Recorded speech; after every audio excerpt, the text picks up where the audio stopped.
I love Charles's apathetic wave at the end of that. It's just, Dude, I love the entire thing. The stupid waves you give me and yourself. It's great.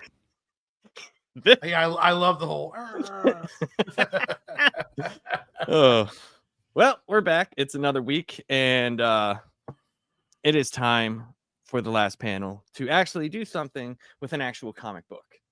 So this was something that I wanted to do for a while after I originally read this like a year ago. When I read like the first issue, I was like, damn, dude, this is pretty good. Because we'll get into everything, but this book is kind of, I don't want to say special to me, but like the artist Jason Fabok, I have a interesting relationship with, and he went away after 3 Jokers from his DC time. He went away, and then I was like, man, where's he been? What's he doing? And then whenever this team got announced, I was like, awesome. You know, like, this is fantastic. I'm super happy about it. Great. But yeah, so we're gonna get into Rook Exodus by Geoff Johns and Jason Fabok with colors by Brad Anderson. And yeah, I believe, is it Rob Lee does the lettering. But we're gonna go around the table here and say hello to everybody.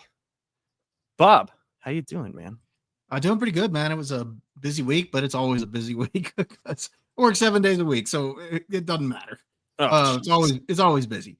But it was a good week, pretty smooth. Looking forward to Thanksgiving. I actually get a couple of days off next week, so that'll be nice. Probably take some time off from my channel, except for Dad's Turn to Talk for a few days too, just to kind of recharge. But yeah, everything's good, man. You seen any decent movies recently? Dude, well, I haven't seen anything new. Okay. I was going to go see Wicked with my fiance, but she wasn't available to go see it, and I don't want to go see it alone. So are you sure you don't want to go see that by yourself, Bob? No, not by myself. And I really did like the first film, but it's not a movie that I would go to by myself. Okay. So, but I did just do a rewatch of Planes, Trains, and Automobiles because we're going to be reviewing that on Dad's Turn to Talk for our Thanksgiving episode. That's fantastic. Yeah, I actually just watched that not too many days ago, actually.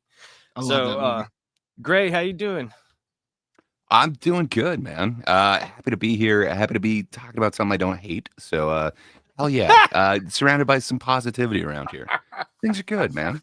How's life in the jar of mustard? Pretty good. I also didn't go see Wicked too, so me and Bob have that in common. Yeah, other than that, things are going good, man. Nothing to complain about, and I'm trying. I watched you and Charles do your live stream for your ranking of the Predator and Alien franchise. That was awesome. If you haven't seen it, go to Willis Greedy's channel and check it out. It's very fun. It's a fun time.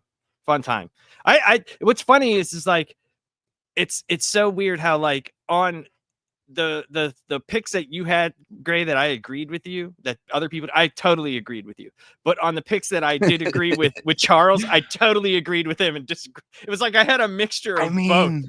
It was very funny.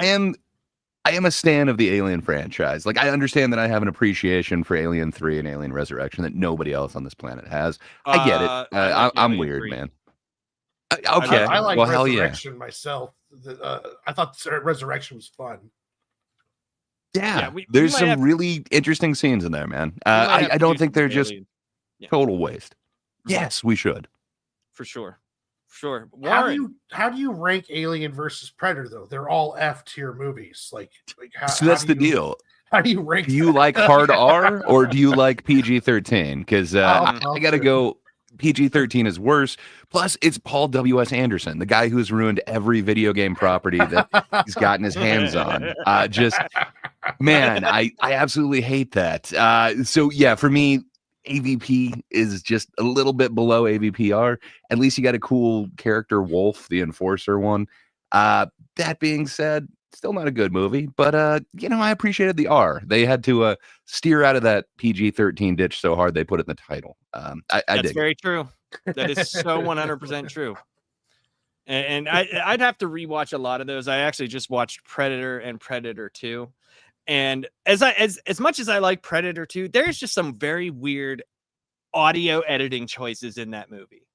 There is like a couple of times where it is a busy street and crazy shit's going on, and you hear Danny Glover whispering. And it's just odd. He's just like saying, what he says and just whatever. It would have been so much better if they would have just incorporated Mel Gibson and turned Predators 2 into Predators versus Lethal Weapon. It would have been Weapon Predator. Yeah. I would have watched that. Fighting the Predator at the end. Like, look at that. I mean, I know what I like. What can I say? He knows what he's not a complicated man. I like the hard R in the Predator series. It's just me. Warren, how are you doing, buddy? I'm doing great. I just received some pictures and updates from you, which I was very happy to see. So yeah, I'm up. Let everybody know. I'm up to page 19 now on lettering for issue 4. Now these are all just me getting the letters on there. They'll be tweaked with edits, and I got 2 editors that I go through. They'll go through and make sure that my English is readable and my words are somewhat correct and along those lines. But yeah, it's coming along very quickly. I'm very excited. It's just part of the. I didn't even game stream last night because I'm like, well, I can game stream or I can get like 10 pages done. So I just, I'm gonna do 10 pages again and just hammer those out. I mean, it looked great. It looks great, by the way. Oh, thank you. Looks fantastic. Everything looks really solid. And I am very much looking forward to reading the whole thing when it's done. And let's just give Warren a round of applause, man. I mean, he's been working on this for how long? How long? 2016, I quit my job to follow art. And then about a year later, I started on the comic book. So around 2017 to now, I've been trying to figure out how to make comic books. And now I have 200 pages of Singin' Joe. I've got awesome 2 other one-shots. I've got a couple of anthology stories underneath my belt. I've done well over, I want to say close to 400 pages of art for comic books as of right now. That is a lot. That is a lot of interior work. That's oh boy. Yeah. I usually don't give shit to too many people who are slow when they're doing interiors because I understand the grind. Right. And that's very true. So we're gonna go over first, we're just gonna talk a little bit about the book, what you guys thought about it. Bob, it might be a little bit different for you because I mean I know you had used to read comic books, but it's not something that you would do all the time now, But I felt that this was a book that, in my opinion, that anybody can latch onto because it's like you've seen a movie or you've heard a story that's maybe not super similar, but in the same vein. Anybody can relate to it. It's something that's really out there. But in the same front, it's got some of the best artwork, I think, around in comics. I think Jason Fabok is probably in my top 3 artists that is making comic books right now. So we'll just go around and talk a little bit about your experience reading it and what you thought about it. Bob, what did you think? Well, I think it's interesting that you mentioned about how you could almost relate it to a movie because as I was reading it, I was thinking this would make a really good, cool movie because it's just the concept of it and the way the visuals are. I think this is something that would be really interesting. It takes place on another planet, so you've got that sci-fi element there. You've got the costumes the outfits that they wear, the wardens and they got the helmets and they're controlling the animals and all that stuff. So there's all this sci-fi element there. I think that's really kind of cool. And I think that would make for a cool movie. And then the story itself, I thought was pretty interesting. I mean, you've got the main character, he, was from Earth. He goes over here for a fresh start and becomes one of these wardens to work for this group who then ends up disappearing. And, they're all basically left to fend for themselves. And what you get is basically what the rest of the story is what happened in the aftermath. And And of course, there's that kind of reveal at the end there about the company having deserted them and stuff that turns out they actually did send somebody back. So overall, I thought this was really cool. I thought it was a very interesting story. Like you said, I haven't reading comics is not something that I do very often anymore. Did a lot when I was younger. I used to collect a lot of Superman and Batman comics and stuff. In fact, I still got a bunch of them all in storage, but I can't even remember the last time I read a comic. Well, so this is now the last one I've read. So I thought it was very interesting. I was really digging the story, and you had actually messaged me earlier asking if I was able to access the book. And I mentioned to you that I thought the artwork was phenomenal. Yeah. There were a few different scenes that just blew me away. One is when they get to the Oasis. Oh, dude. And you see everything like that distance shot from it. I thought was really, really cool looking. And then of course, a lot of the close-ups of the characters themselves were really good. And then there was another one that really stuck out, and that was where I can't remember the name of that vehicle that what was the name of the villain? Upsaw or Up, what was his name? Ursaw? Ursaw, thank you. I almost said Upsaw. Ursaw, that vehicle that he was driving, there's like a close-up shot of it that just looks really, really cool. So yeah, I was just impressed with this. Again, this is not something that I normally do, but after reading this, I'd probably read another edition of this because I was digging the story and I was really impressed with the artwork. So you could say you enjoyed it. It was an enjoyable experience. Okay. Yeah, it really That's was. awesome. I think somebody who doesn't read a whole lot of comics could pick this up and still enjoy it. Okay. That's awesome. I'm glad you enjoyed it. Gray, what did you think, man? I know this is something that I had been talking to you about for quite some time. I was pushing you on this for a while. So what was your overall thoughts? You know, I do want to get into my overall thoughts, but something Bob said kind of just triggered something in me. Bob was saying he was having trouble thinking of like the last comic that he read. I was too, until I kind of put two and two together, and I was just thinking, what is the last comic I read? And it turns out it's Sig and Joe, and you guys should know about this because you guys can read it too. It is available over at Global Comics, so make sure that you guys check it out and get caught up because it sounds like we're going to have a new episode out, a new issue somewhat in the near future. So you want to be up to date on that. But man, it was just such kind of a fun throwback to read Rook Exodus. Just so I'm somewhat familiar with Geoff Johns' work. I wasn't as familiar with Jason Fabok, but man, getting an Image comic, it has been a long time since I've read an Image comic. It's kind of a throwback. I remember loving a whole bunch of them, some of the original ones. But it's been a minute since I went ahead and actually read one start to finish. And man, this intrigues me. There's just so much that's for me, it's like the perfect mix of sci-fi and fantasy. It's like that sci fantasy that just it hits the right spot for me. Generally with like hard sci-fi, it's like, okay, I get it. There's machines. Now you're going to teach me the science. And with fantasy, it's like, okay, magic. Like I get it. But this just kind of has that perfect mixture, kind of like Star Wars in a way. That's space wizards with swords. I dig that. But this is a little bit different. This is technology that does the other fun magic stuff, or fantasy, if you will, the whole warging thing. As someone who just absolutely loves animals, it has always been kind of a, I guess, dream of mine to be able to actually like connect with the animal, perhaps see from the animal's eyes and use it as kind of an extension of myself. Just man, to be able to see kind of a sci-fi take on that, I absolutely dig it. And then mixed with this amazing art, just man, it kind of takes that concept to another level and in a way that I haven't seen before.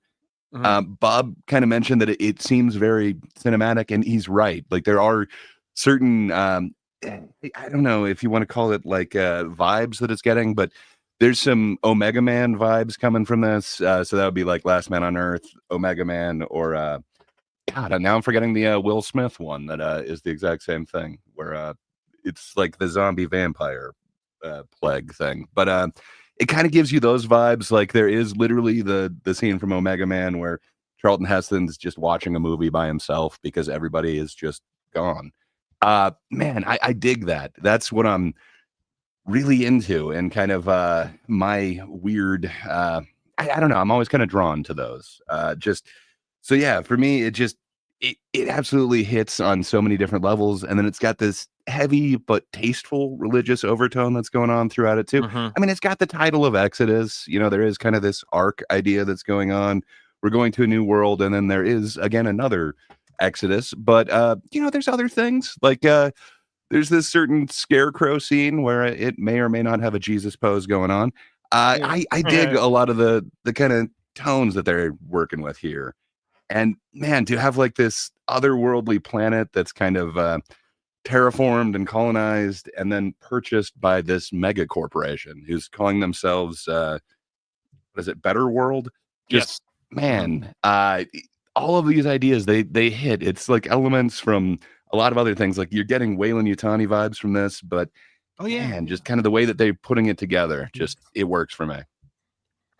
That's it. Yeah, there's a lot of stuff, and I thought one of the key points for me was the dichotomy between when you meet the other wardens compared to what Rook is going through at the beginning of the book. Yeah, it's very interesting because it's like he almost doesn't have a handle on it. He's at odds with the birds, and you think like, oh, he's got the stupid birds, you know, like they don't do. But then you realize how important the birds are. And I thought that was done really well. Yeah. Well, and it's not just simply that, like now you control an animal, but I don't know, the effects go both ways. And, you know, it's kind of based on your boot camp and your training, but it's also based on a connection, and it doesn't just go one way. It just, man, I dig the way that they're kind of able to do this whole working effect. This screams of MSK. This screams MSK. So if you don't want to post on your main account there, Misk the man, you be quiet now. Go back to your but yeah, also the artwork, just amazing. It gives like heavy Doom vibes as well. I just 100%. I dig everything that this thing is doing. But I'm sure there's more to talk about. But man, I just thank you for kind of putting this book in my world, because I think I would have just ignored this, and man, it's a damn shame. I didn't realize that this book, so the first 6 of them put together, was just out in April of this year. But man, I've really been sleeping on this one. I dig it a lot. So what happens is like with Warren, when he talked about, you know, certain guys taking a long time for their interiors, Jason Fabok is notoriously slow. So the way that this book comes out is when the arc is done, that's when it comes out. You'll get it in consecutive months, as opposed to we got issue 1 here and then 3 months later issue 2, or when those 6 are done, you get it in 6 months. So we waited like 4 or 5 months for the next issues to come out, which 7 and 8 have come out, and they have up to 12 done. So once 12 is done, depending on how far the book goes, we'll have to wait a little while before the next arc comes out. So I mean, it sucks because you kind of want to read it month to month, but I'm happy that they're not doing like what they do with Jim Lee, what kind of was happening with Batman right now, because the Hush 2 was supposed to end the old Batman arc, and then Matt Fraction's Batman was supposed to start afterwards. Literally, there's still another Jim Lee book to come out, and they're already on issue 3 of Matt Fraction's Batman. So in consecutive months, you have Absolute Batman, which is on like 13 or 14, then regular Batman, which is on 162 from Jim Lee, and then you have Matt Fraction's mainline Batman, which is on issue 3. It's very confusing. It's ridiculous, and I just wish that they would wait, but they didn't want to wait for Jim Lee. They gave him like a year to finish 6 books, and he just couldn't do it. I think the next one's delayed, if I read correctly, like the next Long Halloween book. But I read the first couple, and it wasn't worth waiting on anyway. Yeah, the Hush ones, it's not that great. It's the Hush ones, yeah. The interiors are cool. There's some, but the story isn't that good. Like Jason Fabok is someone that I will always wait on. Like I first read his stuff when New 52, which I still think is underrated. I know a lot of people don't like New 52, but like the Detective Comics on New 52 was phenomenal. You had Ivan Reyes, Tony S. Daniel, and Jason Fabok. Like those were the artists for that book. Like Jesus Christ. And it was, I saw his stuff and I was like, damn, he draws really, really well. And I just fell in love with his art. But Warren, what did you think about Rook Exodus Volume 1? I really enjoyed it, and I'm glad that I love doing these review shows because it actually forces me to sit down and take time to read the stack of books I've got growing. And this one, I grabbed the graphic novel and I read it, and as a guy who's trying to write his own stories and make comics, I really appreciated how it shows you a glimpse of this world in one incident, but it doesn't go all heavy with exposition. It doesn't try to explain everything down. It gives you just enough where you know what's going on and you get to see the whole picture, and you're wanting more because the world is so rich that they're building. Geoff Johns does a really good job of not going heavy into exposition and giving us a solid story that's just kind of like could be by itself or ongoing. It was just really well done. Dialogue is great. The pacing's great. Artwork is just beautiful. You guys have all said, I can't agree more on that. I really appreciated, as someone who's trying to learn how to be a writer, to see how you can introduce this huge in-depth world and then not actually have to go into any kind of exposition. We go right off the beginning into it, and by the end of by the first couple pages, enough what's going on, and then by the end of the first arc, you're hungry for more. So yeah, it was a really good read. I highly recommend it there, and it's just top notch. And I'm like, video game, movie, TV series, Netflix, throw someone $200 million and let's make this thing. Like, let's do this. So I'm not sure which one of the series has been picked up, but I know I'd have to look it up, but I know he's in talks with somebody. It might be even Netflix. I'm not 100% sure. I don't know if it's for Rook Exodus, but I know Tony Daniel and maybe it's Scott Snyder. I can't remember if it is. Noctera is another great book that I think is in talks with getting a series. And what's cool is he has this whole line called, Geoff Johns has the whole line called Ghost Machine. And there's a couple books that I don't care for in it, but most of them, like was there Geiger one of them? Geiger's one of them, yeah. which is great because it's Gary Frank art, and it's just him, Geoff Johns and Gary Frank together are just phenomenal.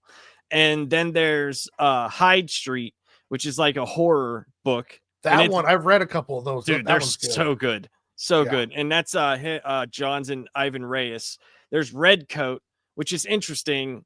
It's about a soldier from the English, time, like when the Redcoats are coming, and he's like time traveling and doing all sorts of crazy stuff. It's pretty cool.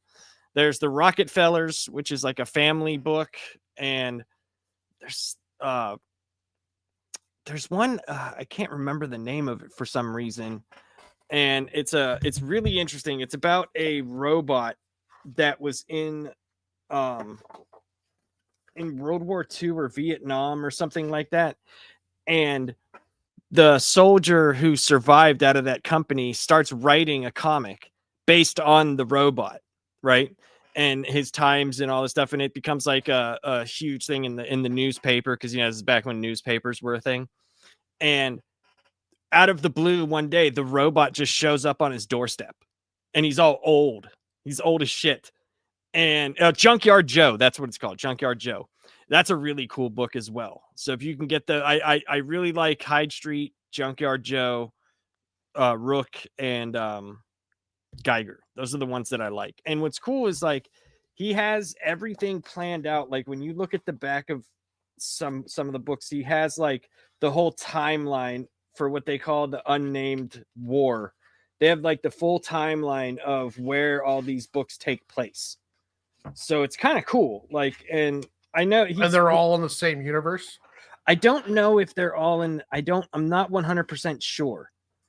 I'd have to check on that and make sure. I don't want to say yes and then be incorrect, but I believe like Rook, Geiger, Hyde Street, and So okay, it looks like it's Geiger, Redcoat, and Junkyard Joe are in one specific thing called the Unnamed War. Rook Exodus is by itself. Hyde Street and Devour are together, and Rockefellers and Hornsby and Halo are together. Now, whether or not they take place all in the same universe or the same time, I don't know. That I don't know. I'd have to look at the actual timeline in the last book.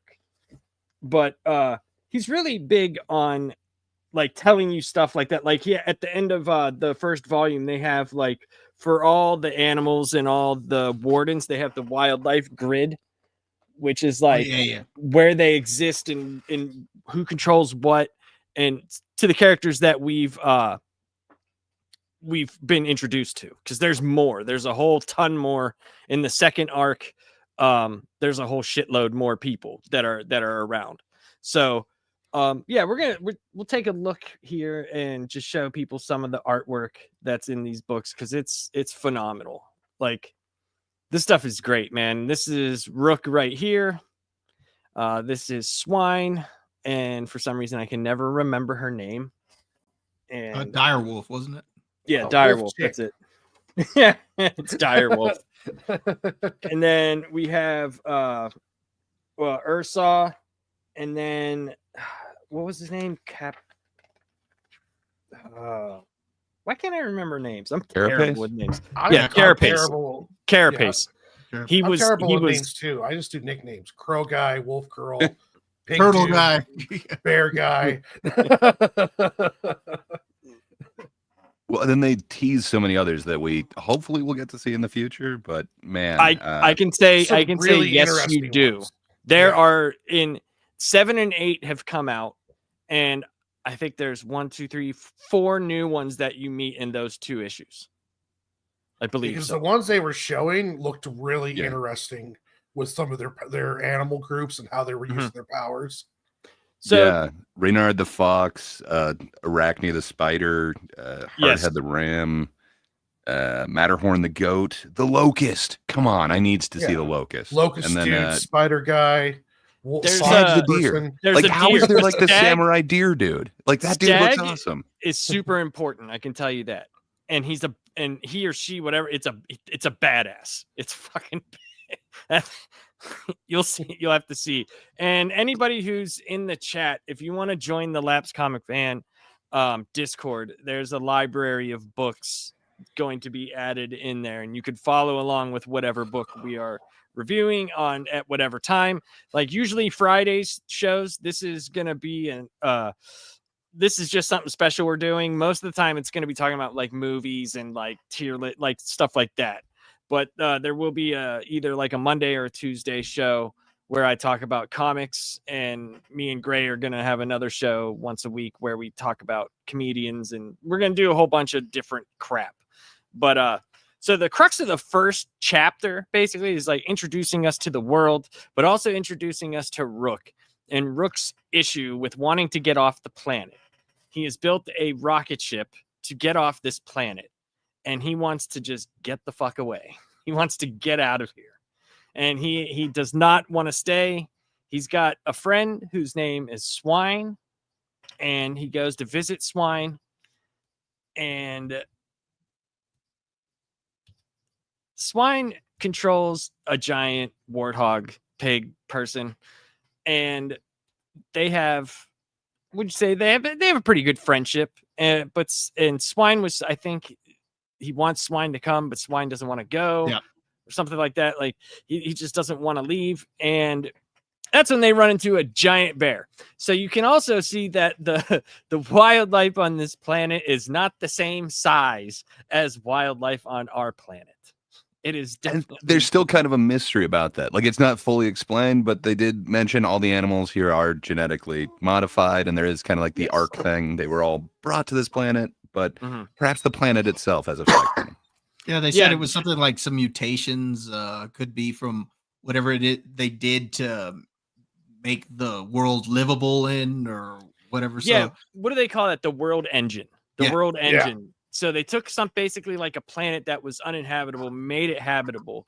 And the whole thing behind this was the Better Earth made this paradise they're selling people on this paradise, but when they got there, it was this. And I don't know how long it took for it to go down. What they say, like a year, after a year or so. It's currently dying, right? Like it's currently dying. Yes. Yeah. It's becoming uninhabitable as the story goes along. Mm-hmm. But the Better Earth Company, when they brought people here, there was like the backstory of like, it was like a new beginning, and it was like super clean water and pristine nature and all this stuff. But it wasn't that. It seemed like you have almost like a company that's kind of like the company in Terminator. they're kind of like, they're not on the up and up, as we will say. And I like that. I always like whenever you have like a good and a bad, and then the characters in between are the shades of gray. I like. Nice. I always like that type of thing, because then at least the end point. While they might have their battles on the planet, the main thing is trying to get Better Earth. They're going to have to at some point when they sustain the Earth or the planet, because if they don't, they're going to die, and the planet's going to die as well. So what did you think, Gray, of this first chapter in getting to know, all these characters at once? I thought it was pretty crazy. I agreed. But still, it's laid out in a very coherent manner. Like Warren was saying, it doesn't feel like it's just, like exposition on top of exposition. Like they're kind of showing you a lot of this. Again, it really plays out like the Omega Man to me. It's still killing me that I can't remember what the stupid Will Smith one was called.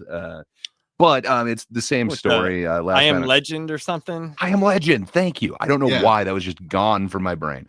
But like it's got a lot of the same classic kind of scenes from Omega Man, where Charlton Heston's, like he's kind of the last man on Earth. He's just watching a movie in an empty theater. You get a lot of those effects, so you understand that, like, hey, this thing that they're describing as the Exodus, the thing that's going to save us, this new terraformed planet that will be the new Earth. It didn't seem to work out, and then we're kind of getting that mystery revealed as to what's going on, and they're still leaving tons of mystery. Everything is not explained.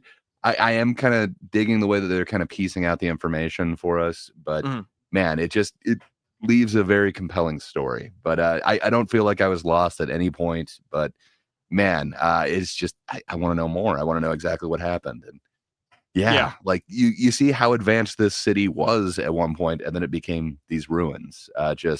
Man, I definitely hope there's a little bit more flashback. And then we get flashback to Earth too, and what was going on to get us here. And man, I really kind of dig the way it fleshes out that story. And the way that we get flashback seems pretty natural to me. I'm kind of digging the way that he was able to weave those in.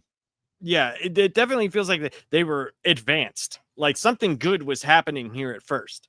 And I think that, when, like they said, when you bring all these animals in, the advent of the helmets and being able to talk and control like the wardens, you're obviously going to need something like that, because if you don't have boundaries set up, like a giant bear could just wander into the city. On today's news, little Susie got etten by a 5,000-pound bear that rolled in and just was like, fuck it.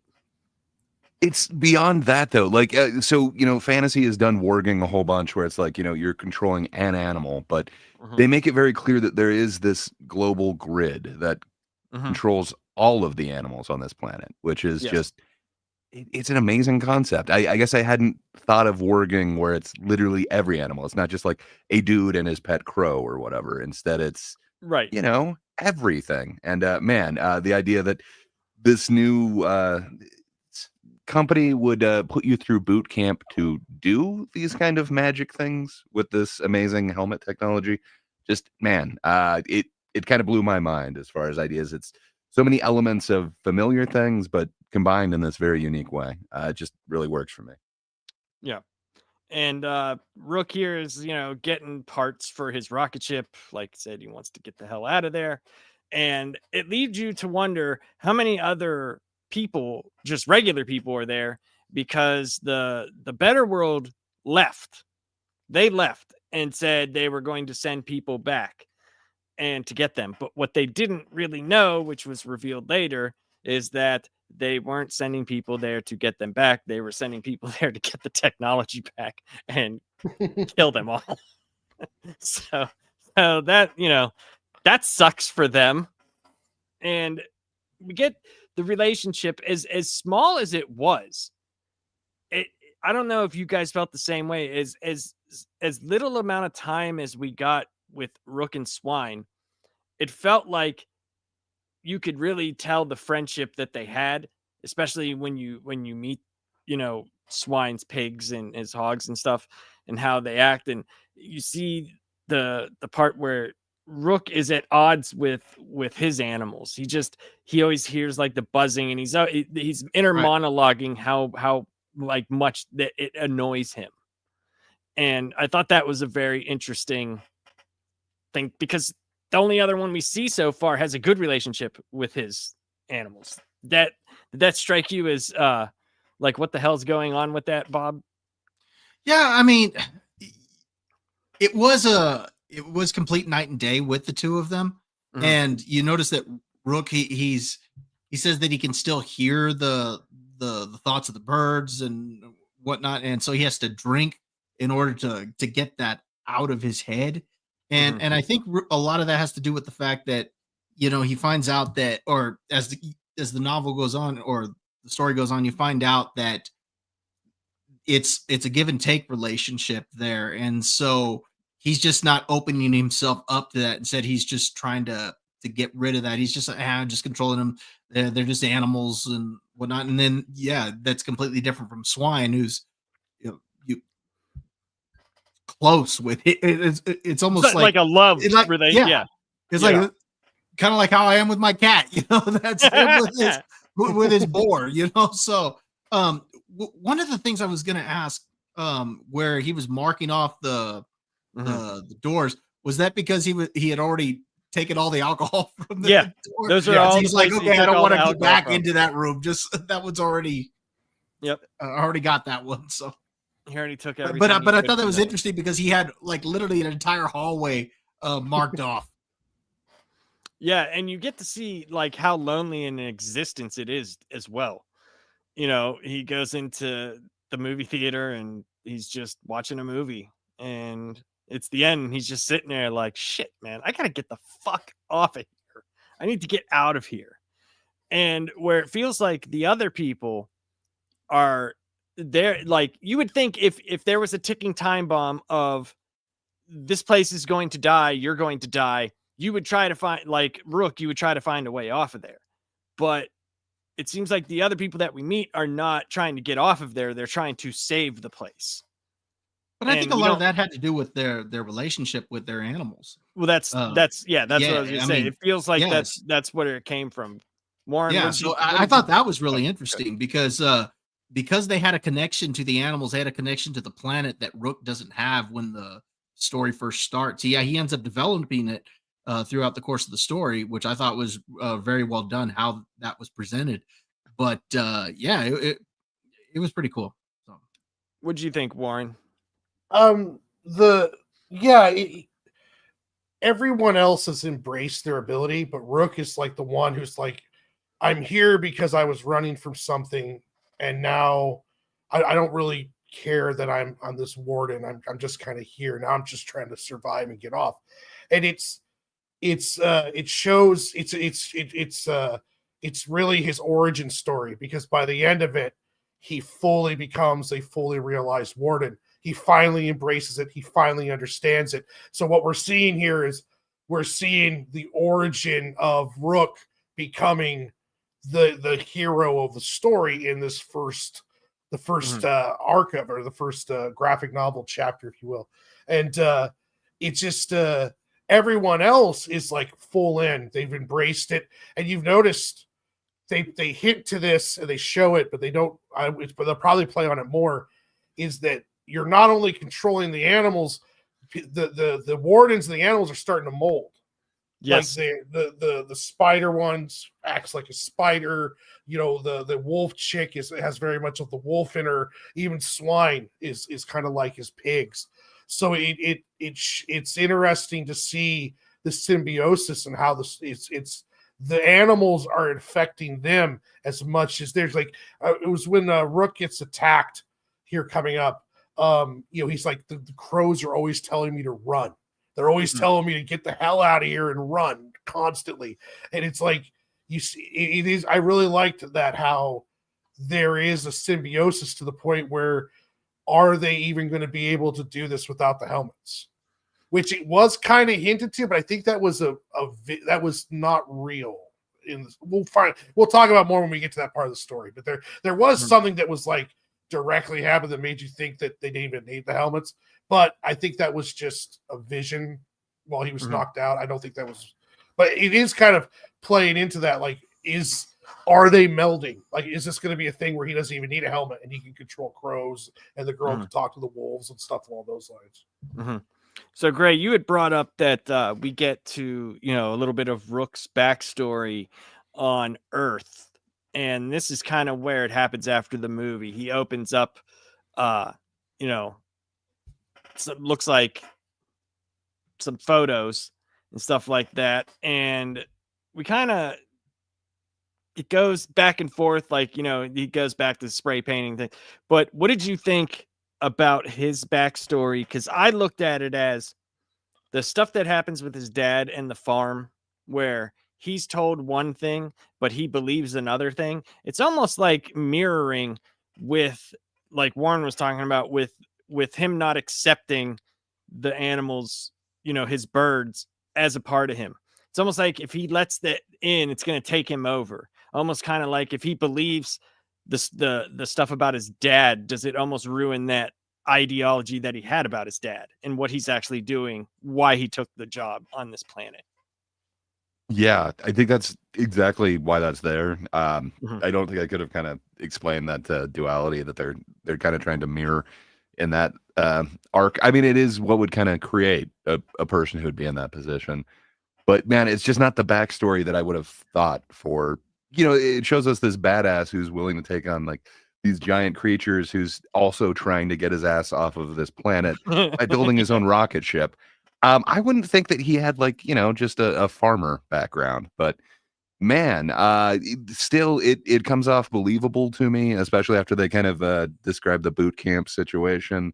I do believe that he would have had training to build this better world or whatever. But yeah, man, I dig it, but it's not the backstory that I would have thought he had. Like I would have thought he would have, been like a child soldier or put in this program because he has some special abilities, but it doesn't seem like that's necessarily what it is. It seems like their tech might truly kind of it responds to your natural ability, but it doesn't seem like magic's required, which is intriguing. Again, I've never kind of seen this whole almost magic and superpower of like working into animals and being one with them.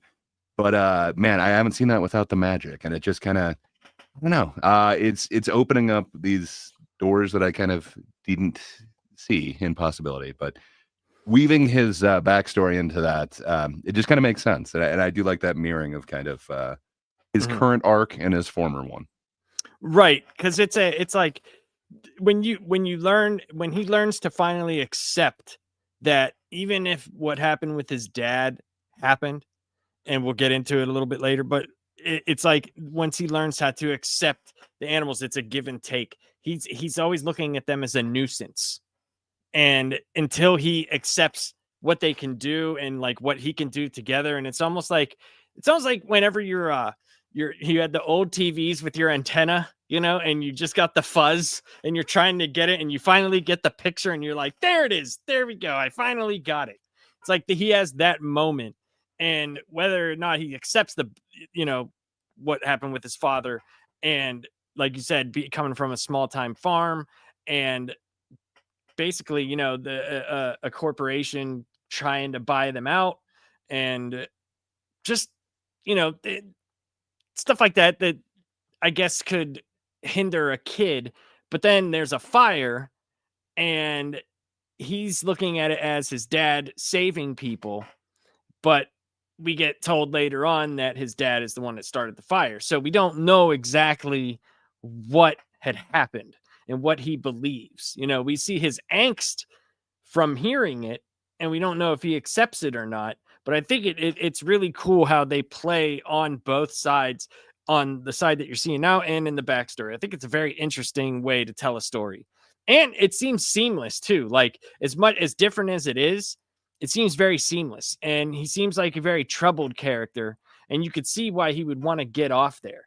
Because like what Warren said, with the crows always telling him to run, it seems like that's what he's doing. He's been running from the father thing. He's been running, you know, from his responsibilities as a warden. He doesn't really want to accept it. And hopefully he gets the relief that he needs, because he's got to be a big giant bottle of angst, because right now he's just a big giant bottle of booze. So, so we get, we get this. This is really cool. Like, so he's looking up, and you could see just how you go from a city to just barren nothingness, you know, just like, ugh, it just seems awful. Then all of a sudden, here come the pigs, and he's like, son of a bitch. And the vehicles that they have are pretty freaking dope, I think. I think they're pretty cool. And there we go. That's where we meet actual Swine. We get to meet him. And, you know, this is where they start talking. They drink together, and you find out like it's a totally different relationship that he has with his animals, where they seem to really like him, and he has them everywhere. He takes them everywhere, where it's like Rook feels that his are following him. Like, they're not with him. They're just following him, and always like background noise. I thought that was pretty cool. So we'll get to the big part here. There's them him working on the ship. There's an explosion. And then this is stuff with his dad. And there's the there's the old scarecrow Jesus. But there's the ships, and I think that's Better World, right? I can't remember. Is that them, or is that some different company? I can't remember. I think I think it's Better World that they're leaving right. Earth. They're taking people to the new planet, to the Better World. To the Better World. Better World. What a great name for an evil corporation. The Better World. Right. Like, that's so perfect, because they're doing everything but creating a better world. Right. So this is where the fire happens 15 years later, and his dad's like, you know, he's older obviously, and he's trying to go in and get his dad, and the Better World people come, and they're trying to buy the stuff, and then they kind of tell him that the fire was set from within, and he's like, fuck it is. He was trying to save everybody. He was trying to save the animals and save the farm and blah blah blah.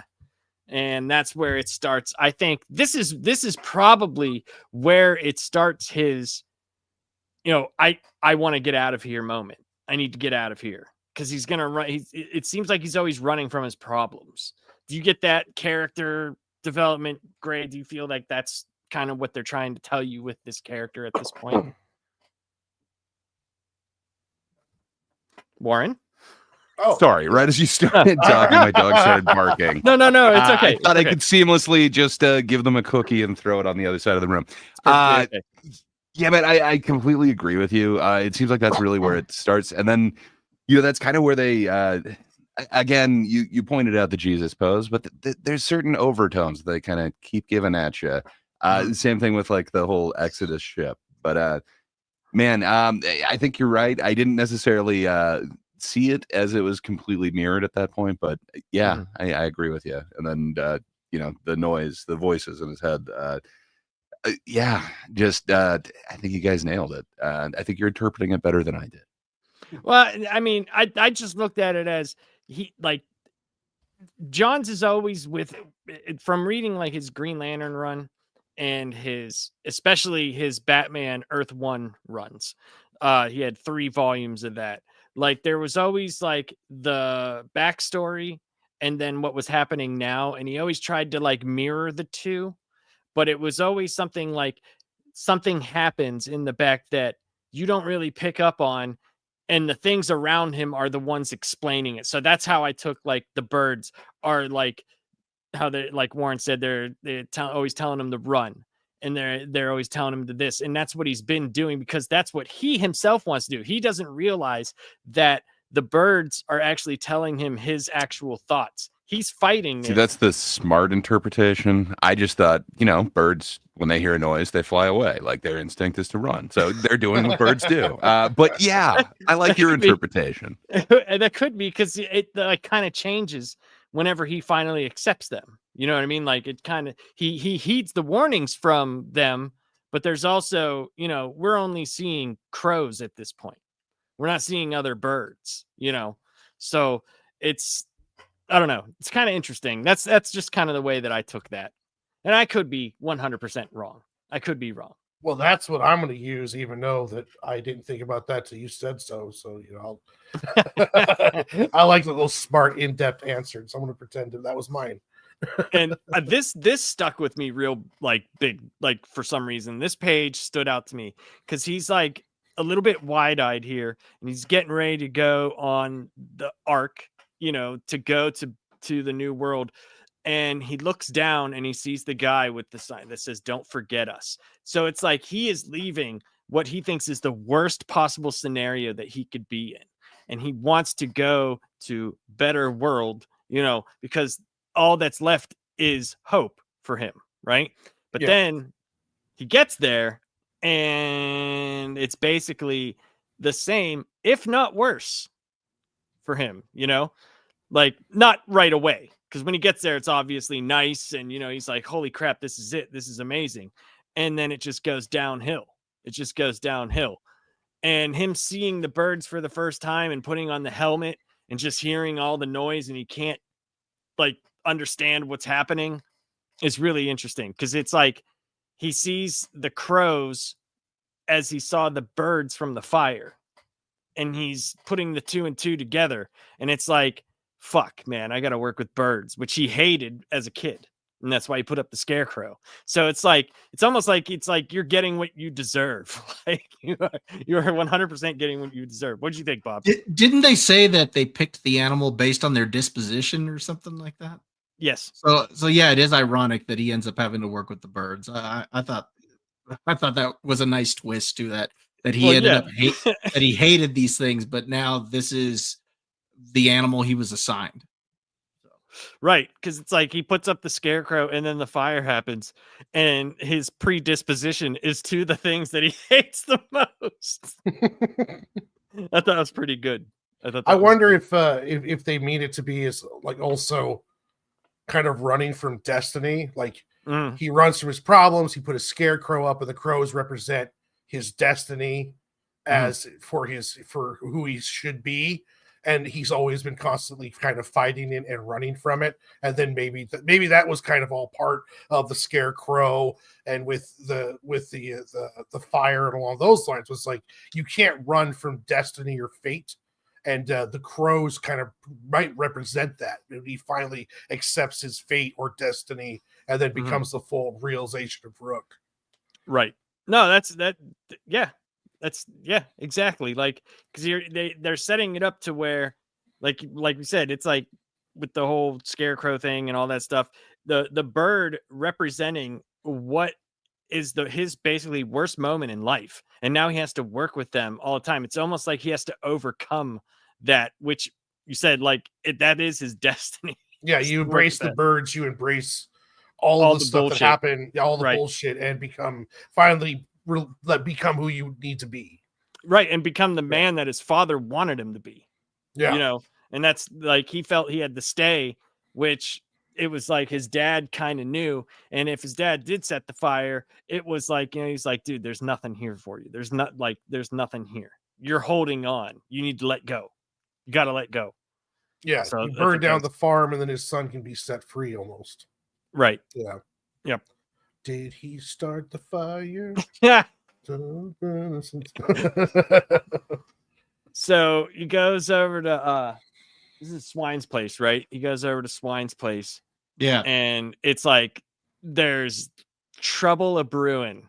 One of the big giant hogs looks like it's gutted, and it's bleeding. He's like, swine, swine.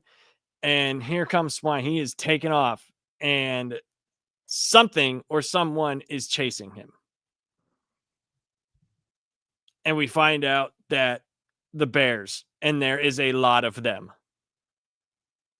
That's such an awesome page.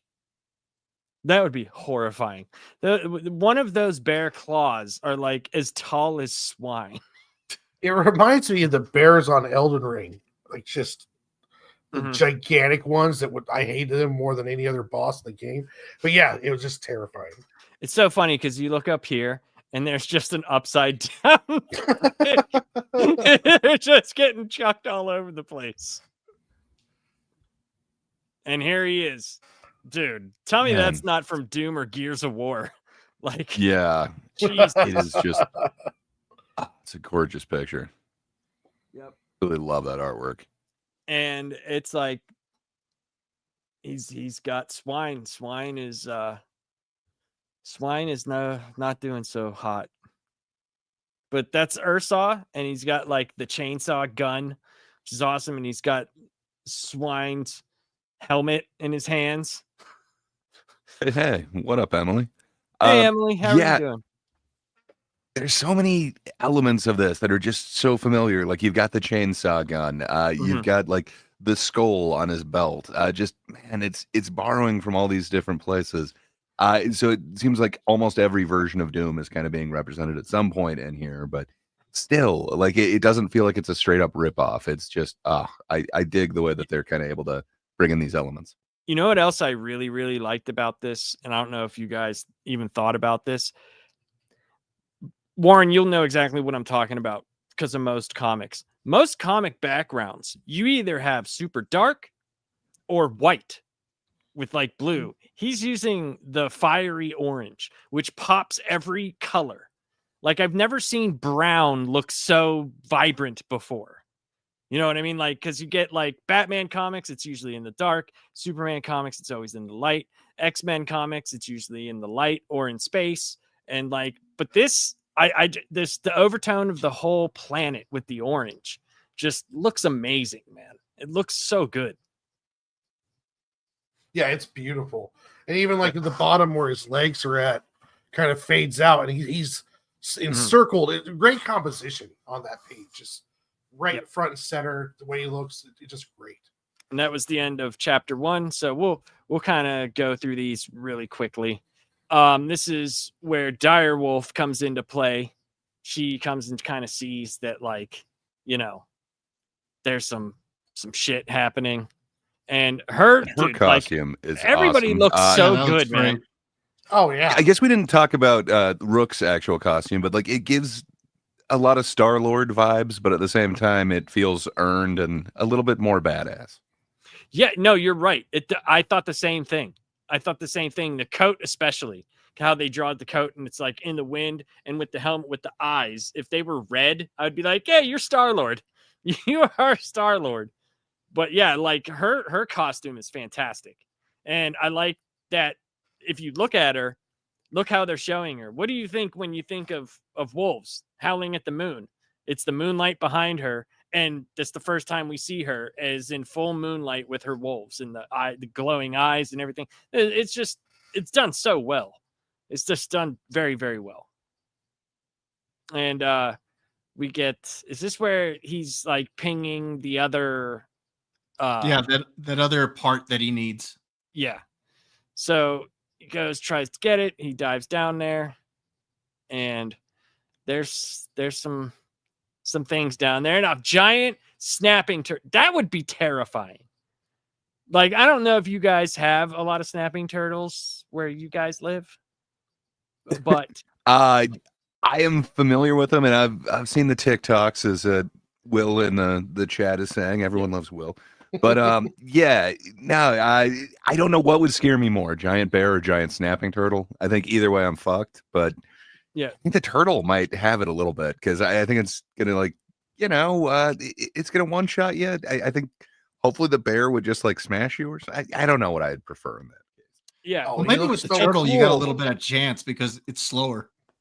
He's just a hungry little guy. Look at him. He's cool looking. And just letting everybody know, you should be able to turn, if you're watching on your phone, you can turn it sideways. It should be in both ratios. Just letting you know. It should be in the Mars. Maybe I'm wrong, but I think it put 2 of them on the channel, so you can choose vertical or horizontal. Oh, okay. I don't know. Well, then there you go. You should be able to. The choice is yours. The choice is yours. You should be able to choose. That's what I meant. Like, you should be able to choose whichever one you want to watch it in. But so what's crazy with these alligator snapping turtles, man, we have a lot of them where I live, right? So, like, everybody's got like a pond or something. You cannot go in any pond or anything where I live. No swimming hole, because, dude, they will take your toes off. They will. I have a friend who it looks so when he sits down and like in the summer we have shorts on, giant hole in his calf muscle. It's huge, just gone, like the size of a tennis ball. Is just gone. And like, like tortoises, turtles, they're notoriously slow, but man, snapping turtles, like they are so fucking quick with that like snap, and it's just man, it's crazy. So that's screw that. They take fingers off, man. That's a terrifying image to me. It doesn't set well with me. I'm like, fuck that, dude. And it's I don't know if you ever seen like a sea turtle, how fast they are. Like when if you wouldn't think it, but as soon as they get into like the shallow water, they jet and they are fast as fuck. So I'm thinking like same type of thing there. Like they are super duper fast.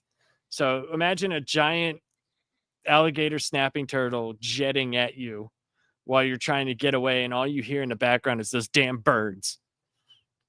Like, fuck this. I've had enough. You're running low on booze. Yeah, he's running low on booze. So he goes back to the place, gets some pizza, and he starts drinking. And that's when Direwolf comes in. And she's ugly. Well, since she's the only chick we've seen so far. Yeah, he's definitely like, how's that wolf Gina coming? But they have the conversation where she wants to know what happened with Swine, and he ends up telling her, but she's the one that gets him to start thinking about leaving Exodus. Like, she's the one that starts like, we need to save this place. Are you in? Like, we have to find the other wardens. We have to find, the world engine, and we have to start it again and stuff like that. If they could get the world engine started, but Rook is just like, nope, no, thank you. I don't want anything to do with this. I want out of here. And he just doesn't want anything to do with her, and he talks to her about the birds and all that jazz. And yeah, and that'd be intimidating, dude. Like you're Rook, right? And your birds are like way up in the air, and her wolves are like right in front of you. Like you have no ground on any conversation. Yeah, I wouldn't want to hit on her. Like, what if the wolves don't like that and come after you? It's like, yeah, very true, very true. And that might be why they're talking with the helmets off. Helmets off for this talk. Don't want the wolves just biting your jugular. So, and that's when we hear a giant boom, and Ursaw is coming. Bear guy. Yes, bear guy. And they have a big giant fight, which the fights in this are fantastic. They're modeled great. I love how the panels are. There's not like, they don't take up too much of everything, and each like entire page. Yeah, just that layout, it looks so beautiful, and just the way that they interact with the other panels, just love it. Yeah, because you see like the bears up here, and it's like boom, but then you see him driving right here, and you see what they're doing, and you get the birds and everything. Like, there's so much happening on this page without everything overlapping each other and like screwing up what you're trying to get from the whole page. It's really cool, man. Really cool. Like you said, the layout's fantastic. And yeah, this is where it happens. So they're fighting, and his ship gets blown up. Could you imagine being him at that time? And you've Dude. literally worked for how long to get this done? And you're like, Dude. you got the last part. Go ahead. Okay, so I've ordered now 3 sheds off of Amazon. Each one makes it to my state, but it somehow gets like destroyed before it gets to me. And I'm continually crushed. But maybe December 4th, I'll finally get a shed. But so I could just imagine actually building a whole fucking spaceship and then seeing that. Like, I haven't even built the thing yet. I'm just waiting for it to be delivered so that I can build it. And man, I'm crushed. Just could you imagine putting the time and work into a spaceship? A spaceship. Yeah, this ship is his lifeline. Yeah, it was like everything to him. It was like the reverse Scarecrow to him, dude. It was like everything. Like, it was just, yeah, dude. That's terrible. So yeah, we get the big splash page of that being destroyed, and he's just like, fuck, dude. He's not even paying attention. And she's like, Rook, come on, let's go. And they go, and he's done. I think he's done. He's over it. He's over everything. Still like, we could go back there. We could fix it. She's like, fucking, you dumbass. You ain't fixing shit. You ain't fixing nothing. I think it might be totaled. This is where we actually see other people. And this was interesting to me because I didn't know if there was like actual people there, and non-wardens. I don't know if these are wardens or not. I can't really see without my glasses on. So let me see if I can. It seems to be some just mixed troops in there.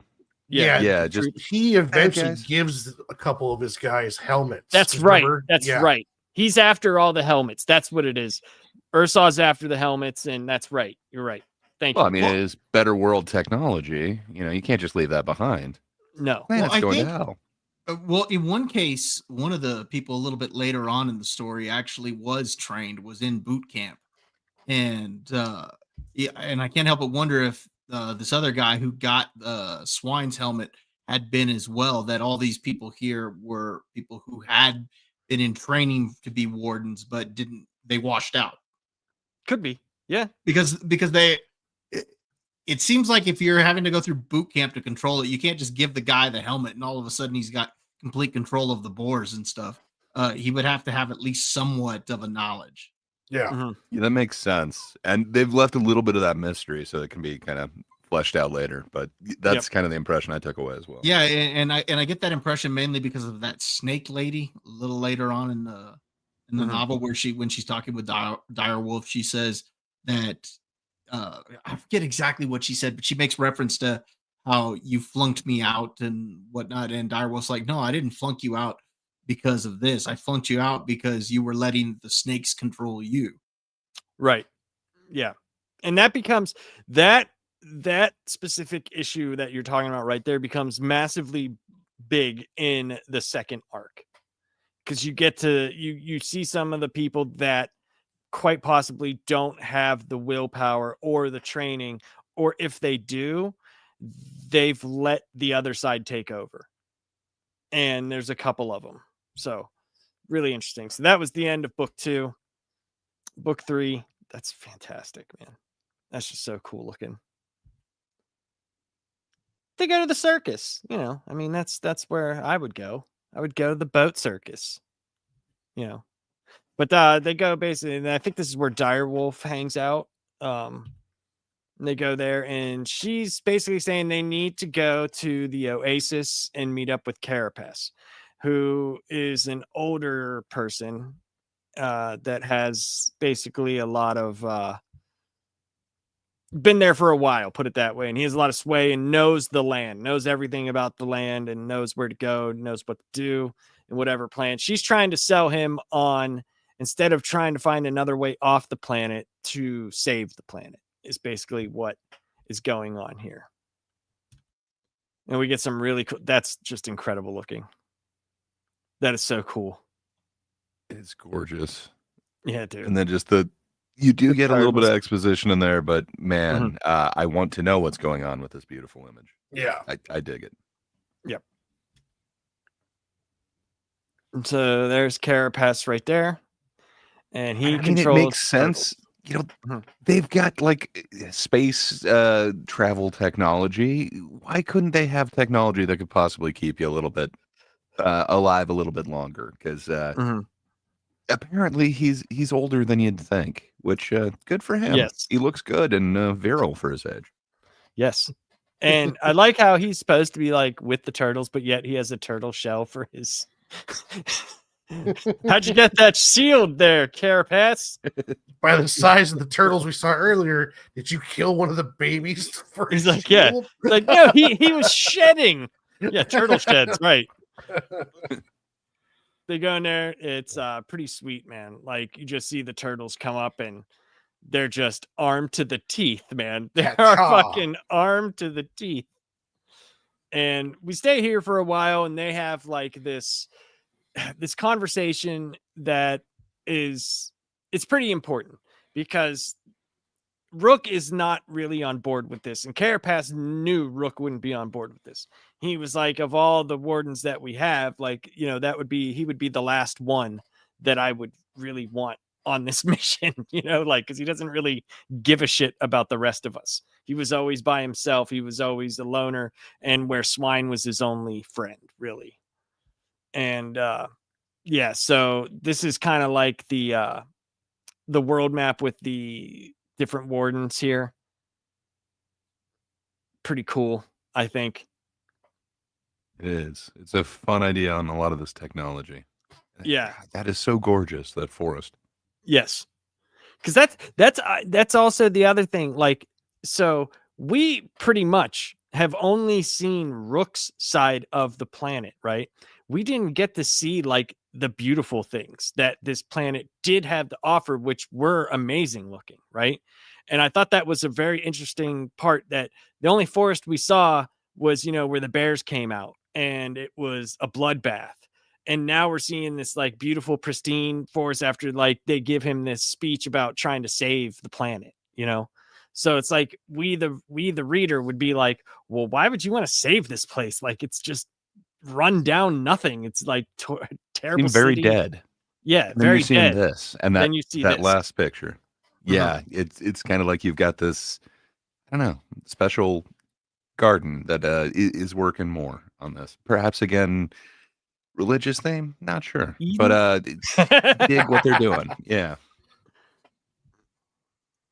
And then you see the full spectrum of like, look at that dude. My God, he's just destroying. Pretty everything. Intimidating. Yeah, he is just, he's not making it a better world. He's not. So this is where we kind of get the overall plan of Ursa, and he's got all the different helmets here. He's got all these different helmets. So how many guys has he taken down already? So I think what's smart is that we saw him fight and kill Swine, right? We saw him fight and kill Swine, which was someone close to the main character. And then when we see him again, they're fighting, he blows up the ship. And then we see this wall. So we know he's done things where they didn't have to go and show us every single one that he's taken out. They could just show this, and we know from the fight he had with Rook and Swine and Rook and Direwolf that he is capable of doing this. And I thought that was super smart. And they didn't have to, take a whole chapter to show the backstory of him doing this and laying out his plan and doing all that stuff. What did you think, Gray? I thought this was a very smart page right here. Yeah, I really dig it. A lot of it, they are giving you context, and they are giving you kind of, some of the backstory, but man, they're not just giving you nothing but exposition. It is in the actual art. Like, I really dig it. It seems like Johns really knows what he's doing with the storytelling in this. Yep. What'd you think there, Bob? Do you like how they're kind of overall telling the story there? What this kind of reminded me of, it's kind of like in Star Wars with General Grievous when he opens up his cape and he's got all the different lightsabers in there and stuff. And it's like, yeah, your lightsabers will be, well, I'll add them to my collection here, you know? And so from that, you see that, oh yeah, this guy's pretty capable of taking out a Jedi here. And that's kind of what you got here, because you see the helmets, there's spots for other ones that he's wanting to collect and stuff. So you kind of get an idea of what his plan is, that he's going after all of the other wardens. So Warren, yeah, this is a really cool page. Yeah, it's just a great way to establish how much more of a badass he is without actually showing him being badass. Like it's kind of like the John Wick, the phone call where Aurelio tells the dad, like, oh yeah, well, he punched John Wick, or he beat up John Wick and killed his dog. And he said, oh, that's all we really needed to know from that point, to know that he was a badass. He's got his Predator trophy room here. And it also, too, like you said, before it was like, okay, was it personal? Was he going after Swine and Rook because it's personal? What's this guy's deal? And then bam, he's like a bounty hunter and he's trying to kill all the wardens. So yeah, it was a great reveal. And it's just more of that show, don't tell, great storytelling. Yeah, Johns is really top of his game. He's a good writer. Yep, I think so too. And we get more inside Oasis and kind of what they're trying to save. And I can't really see what's happening here. Son of a bitch. It's the different ones. So you gotta see the spiders, the ram, the fox, different wolf guy. Oh, you're right, fox. Yeah, there's the fox, the spider, and the ram. So they're showing the different wardens. Oh, this is right. They're going out. They were talking about connecting with the other wardens. They were using that thing to reach the other warden helmets. And I don't know if these are. What's that? It's kind of like Professor X's Cerebro type deal. Yeah, they're reaching out to the other wardens, and they can kind of talk to each other, and then you get to see these badass guys. Like, I want to see Stag. Man, that dude looks like he's like a samurai with antlers and shit. I want to see what that guy's gonna do. But the Locust, low key, I need to know what the Locust does, because great band. Well, that is a great band, but also like thinking like what Locusts have done, like with we talked about the religious undertones. Locusts are plagues, always there. Yeah, for the plagues. And then we get a whole bunch of other ones here. So there's the chicken one. The chicken. I want to know the chicken one. Yeah, that one. It's fantastic. Just fantastic. So, and Rook is going to put on, he takes off the helmet or something like that. So he knows. He saw Ursa coming. Yeah, he saw Ursa coming. And he's like, Ursa's here. And there he is. And we see that he gave, like Bob was saying, he gave helmets to other guys. There's someone with Swine's helmet. And I don't know if she's Python, but I'm assuming since she flunked out, it's probably somebody else's helmet that she's wearing. And the other guy's having problems controlling the warthogs. He still hasn't, because he's brand new at it. I'm wondering, was that Warsaw's original helmet the bear helmet? Was he always a bear guy, or did he come there just to? I can't remember. So I can't remember either, but I would say yes, most likely, or he's had training with it, because if you look at the bears, I mean, they're outfitted, you know what I mean, for combat. It is full on like Dino Rider on those bears. It is awesome. I dig that. Yeah. He should be riding. Did he bring the bears with him or just the bear armor? It's hard to say. Yeah, it's true. And that was the end of that book. So we go chapter 4. And yeah, so this is them getting prepared for the battle. And that is just amazing. The birds and the wolves. That is so cool. There's a lot of like planning here, and the turtles are coming up and they're running through the forest. And this is where it starts. This is the big battle here. And that is just, dude, what the so sick, is that, dude? Good Lord. Just the way just putting the 2 panels of the eyes on there, like, man, I would never have thought to do that. Just, I love it.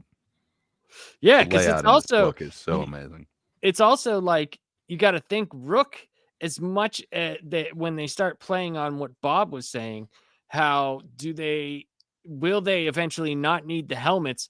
You know, he's looking at these warthogs who he was not saying close to, but out of everybody else that was not swine, he would probably be the closest one to them, you know.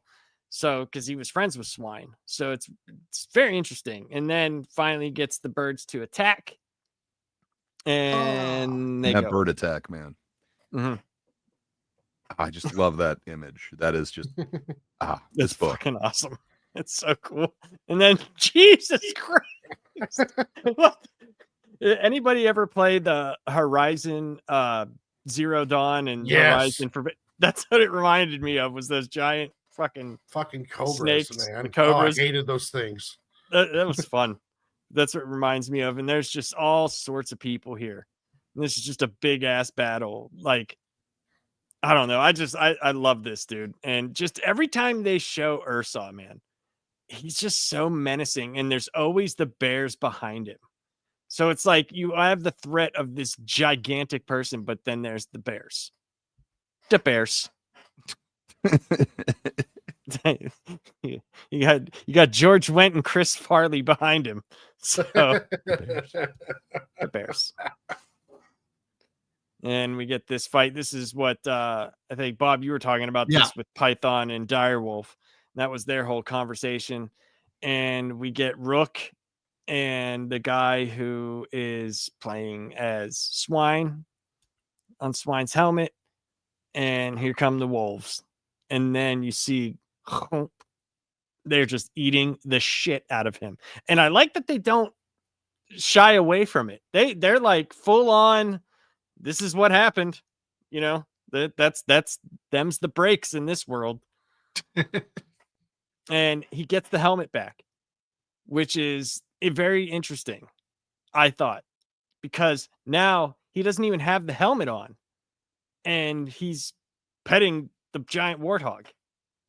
It's like once that helmet was off, that guy with all those bad thoughts, the warthog can go back to how it originally felt. And you could think that it went both ways with Swine, the original Swine. He loved that guy just like Swine loved him. So it's kind of interesting right there, because you're just wondering how much of the people are wearing off on the animals too. Like correct, you know, correct. Because you'll see later on that one warthog does not want to leave Rook's side. It never wants to leave him. It gets very nervous when he's away from him, even when Rook just has on his Rook helmet. Like that warthog never leaves. And so here we go. We got some more with the wolves. And he's like, "Oh, Snort, where are you going? Don't attack me. Let's go, guys." So there's a little bit underlying here too with Direwolf and Ursa. So they probably have mentioned it in the book, but we haven't gone. Is Direwolf's father. So Direwolf's father is an integral part of what's going to be happening next. Do you remember them mentioning him at all? Yeah. They did mention that he might have gone a little too hard. That's right, because that's right. Carapace mentioned that, right? Yeah. He mentioned that to Rook, and you know, not to bring it. Okay, so he also, I think, I can't remember if he has wolves too, or dog. Like he might have dogs or something like that, some type of dogs. But yeah, so this is the culmination of everything, you know. And dude, look how awesome that you were right there. Look at that helmet, man. That helmet is sick. I want to get one of those. You can tell I have a lot of like helmets and stuff. I need to get me a Rook Exodus helmet. All sick. 3 of those in those bottom 3 panels. Yes. Ursa's, the wolves, and Rooks. Like, just, man, those are awesome helmets. Yes. Really cool. And I like also how it's like almost like on a bridge type thing, you know, where it's like it's almost like Mortal Kombat with animals.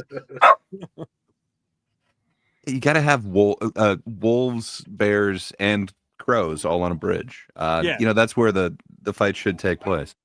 Right, and it's revealed it's on top of the dam, which I believe wasn't that what Ursa was trying to break to was the dam. I think so, but I can't remember if he was going for like the tech that right. He should have reread that part. Yeah, he wanted to find out where the other wardens were, so he wanted to use the Cerebrus thing or whatever. Yeah, the cerebro thing. Yeah, file thing to find out, to locate the other wardens. Okay, so I know I wasn't supposed to laugh at this, but I did, because he picks up Ursa picks up Rook. He rips off his helmet and he's like, you know what? Fuck you. When he throws him, the birds are like up there with him. They're like, where did you go? What are you doing, you dumb bastard? And she's like, Rook. He's got his helmet. That's just such a great. Aren't the birds telling him fly that whole time? Yeah, they're telling him he could fly. Yep. And it's crazy. So he's, falling, and they're telling him, fly far away and stuff. And he finally just closes his eyes, and that's the end of that. So I was wondering if they were all going to go around his coat and float him down. Yeah, dude. I was like, pick him up and it's like they like Cinderella him or something. They each grab a little thread. Yep. So he ends up waking up, and there's the hog. The hog's there with him. And he doesn't have a helmet on or anything, and it's Pumbaa, which I think is great. It's Timon and Pumbaa. And you finally get the actual, real size of how big that warthog is, And warthogs are fast too, man. I don't know if you ever watch any stuff on warthogs, dude. They are vicious. They're vicious little animals. And he's kind of afraid of them, but at the same time, he's not. He realizes he's not, and he's got the warthog helmet. He's got swine helmet, and he's trying to figure everything out. And then boom, this dude cannot catch a break, at all. And the birds are retreating. And is that his Rook helmet? Yeah, that's his Rook helmet, because it has that beak front to it. So the birds, did they get it for him or something? Not sure. Well, he had it in his hand. Yeah. Oh, he had Apparently, it. he had a good grip on it. Okay, I thought Ursa had it in his hand. Sorry. Okay, so that's interesting. I mean, if I'm thrown off a bridge, I'm probably letting go of my helmet. I got to be honest. He had a good grip on it, though. It just, to me, I thought it was Ursa had it and he threw him with the other hand. That's what it. That's why I can't.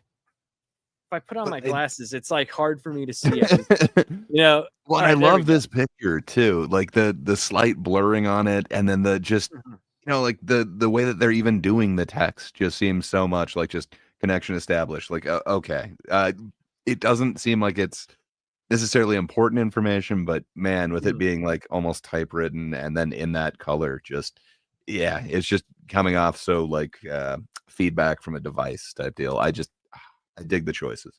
It's one thing that's really important in comics, that everything has to flow together and work together. So you just can't have lettering's not just there for the words, it's also there to help increase the art and the flow and the tension and the emotions of it, well as the artwork and the storytelling. It's all an intricate part of it. And this is where an example, like you mentioned, Gray, where you can you get a feel for what's going on with how the dialogue is being shown with the lettering as well as the artwork.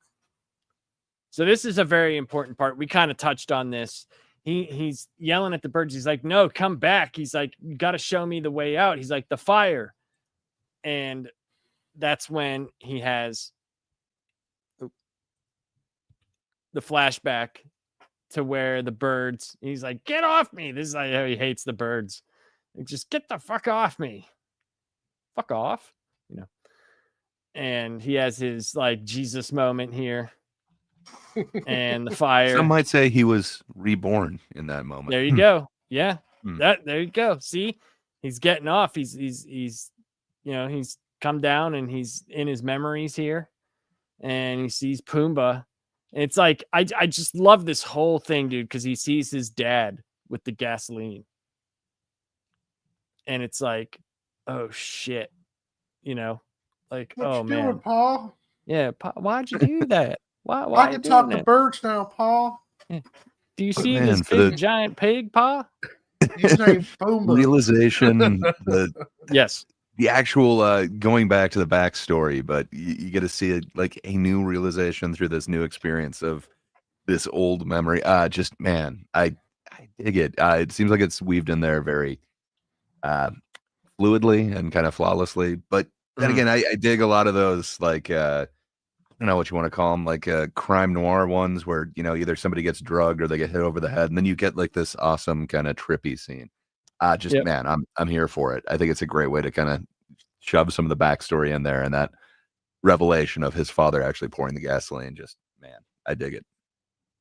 Yeah, and this is interesting because he starts hearing, or Pumbaa's talking to him because he's got the thought bubbles here. And it's kind of interesting. Like we're hearing what Pumbaa is thinking, very interesting. And he follows him out. And that's where the birds are. They're above the fire. And he's like having like a huge realization after all this, kind of like Gray said, and because I love this, man, like skirt. And then it's nothing. He's like, fuck. He's so fucked, dude. Like this dude just anytime it's anything good happens, it's like, what is going to happen next? What bad is going to happen next? And he kind of feels free and stands there with his arms open.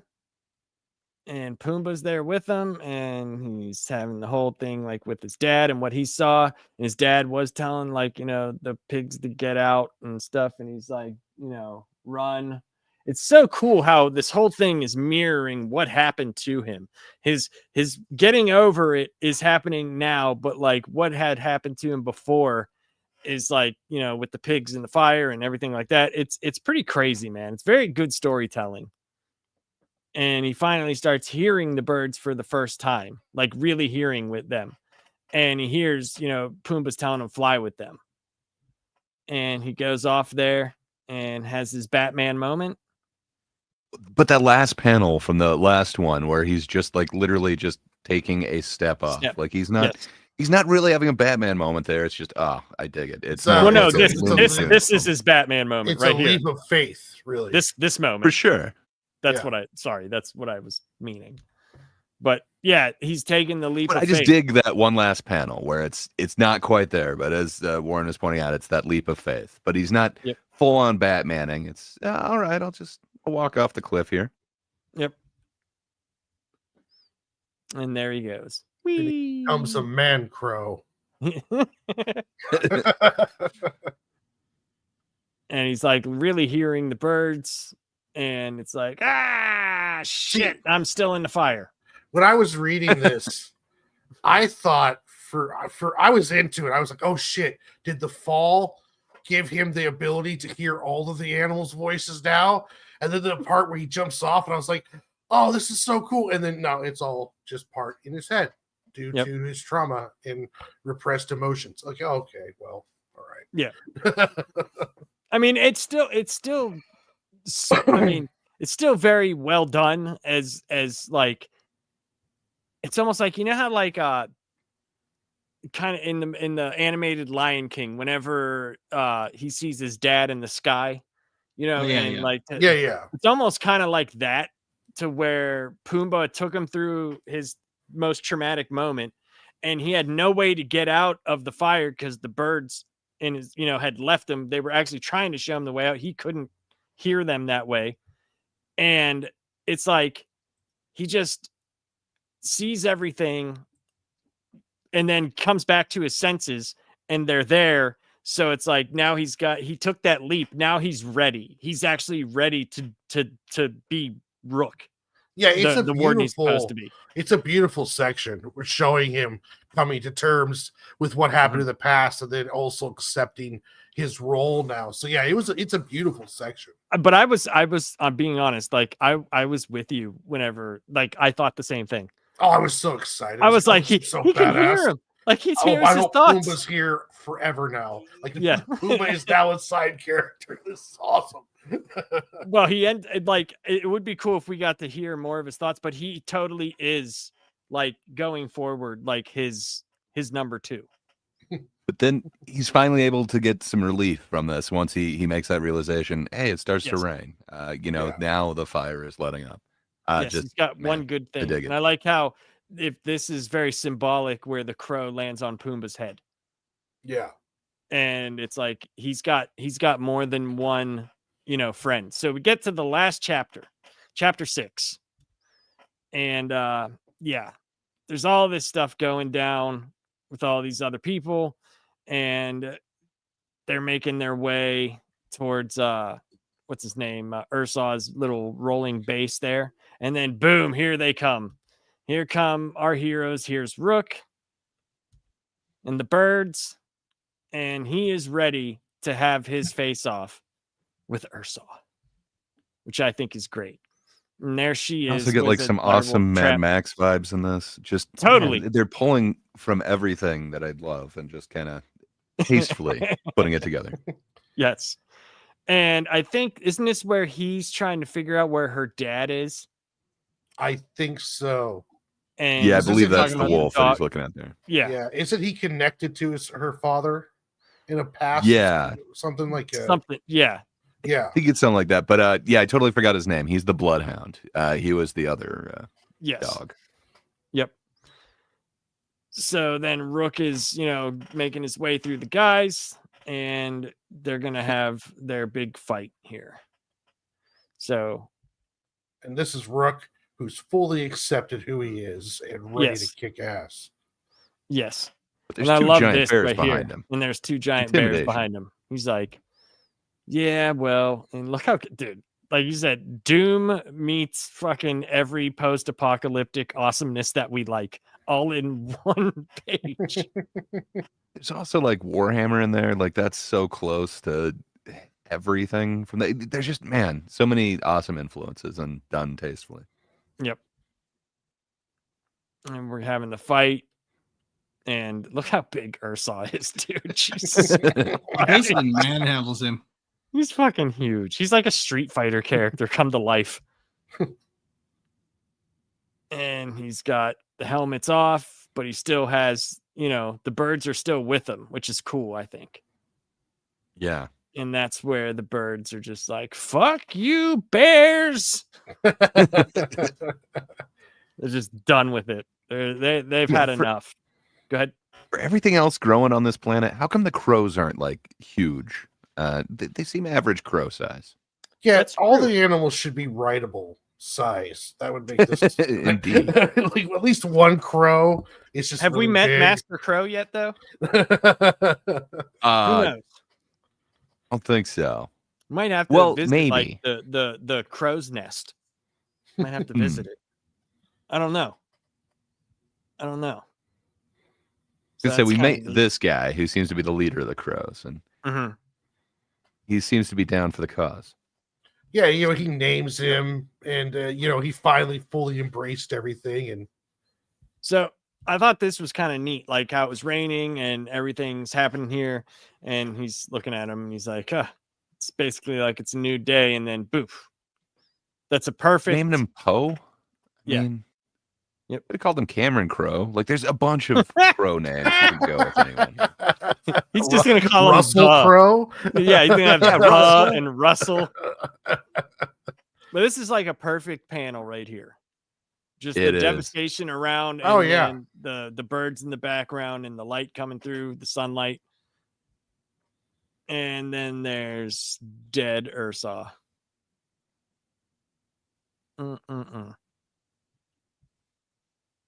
They start talking about what they need to do next.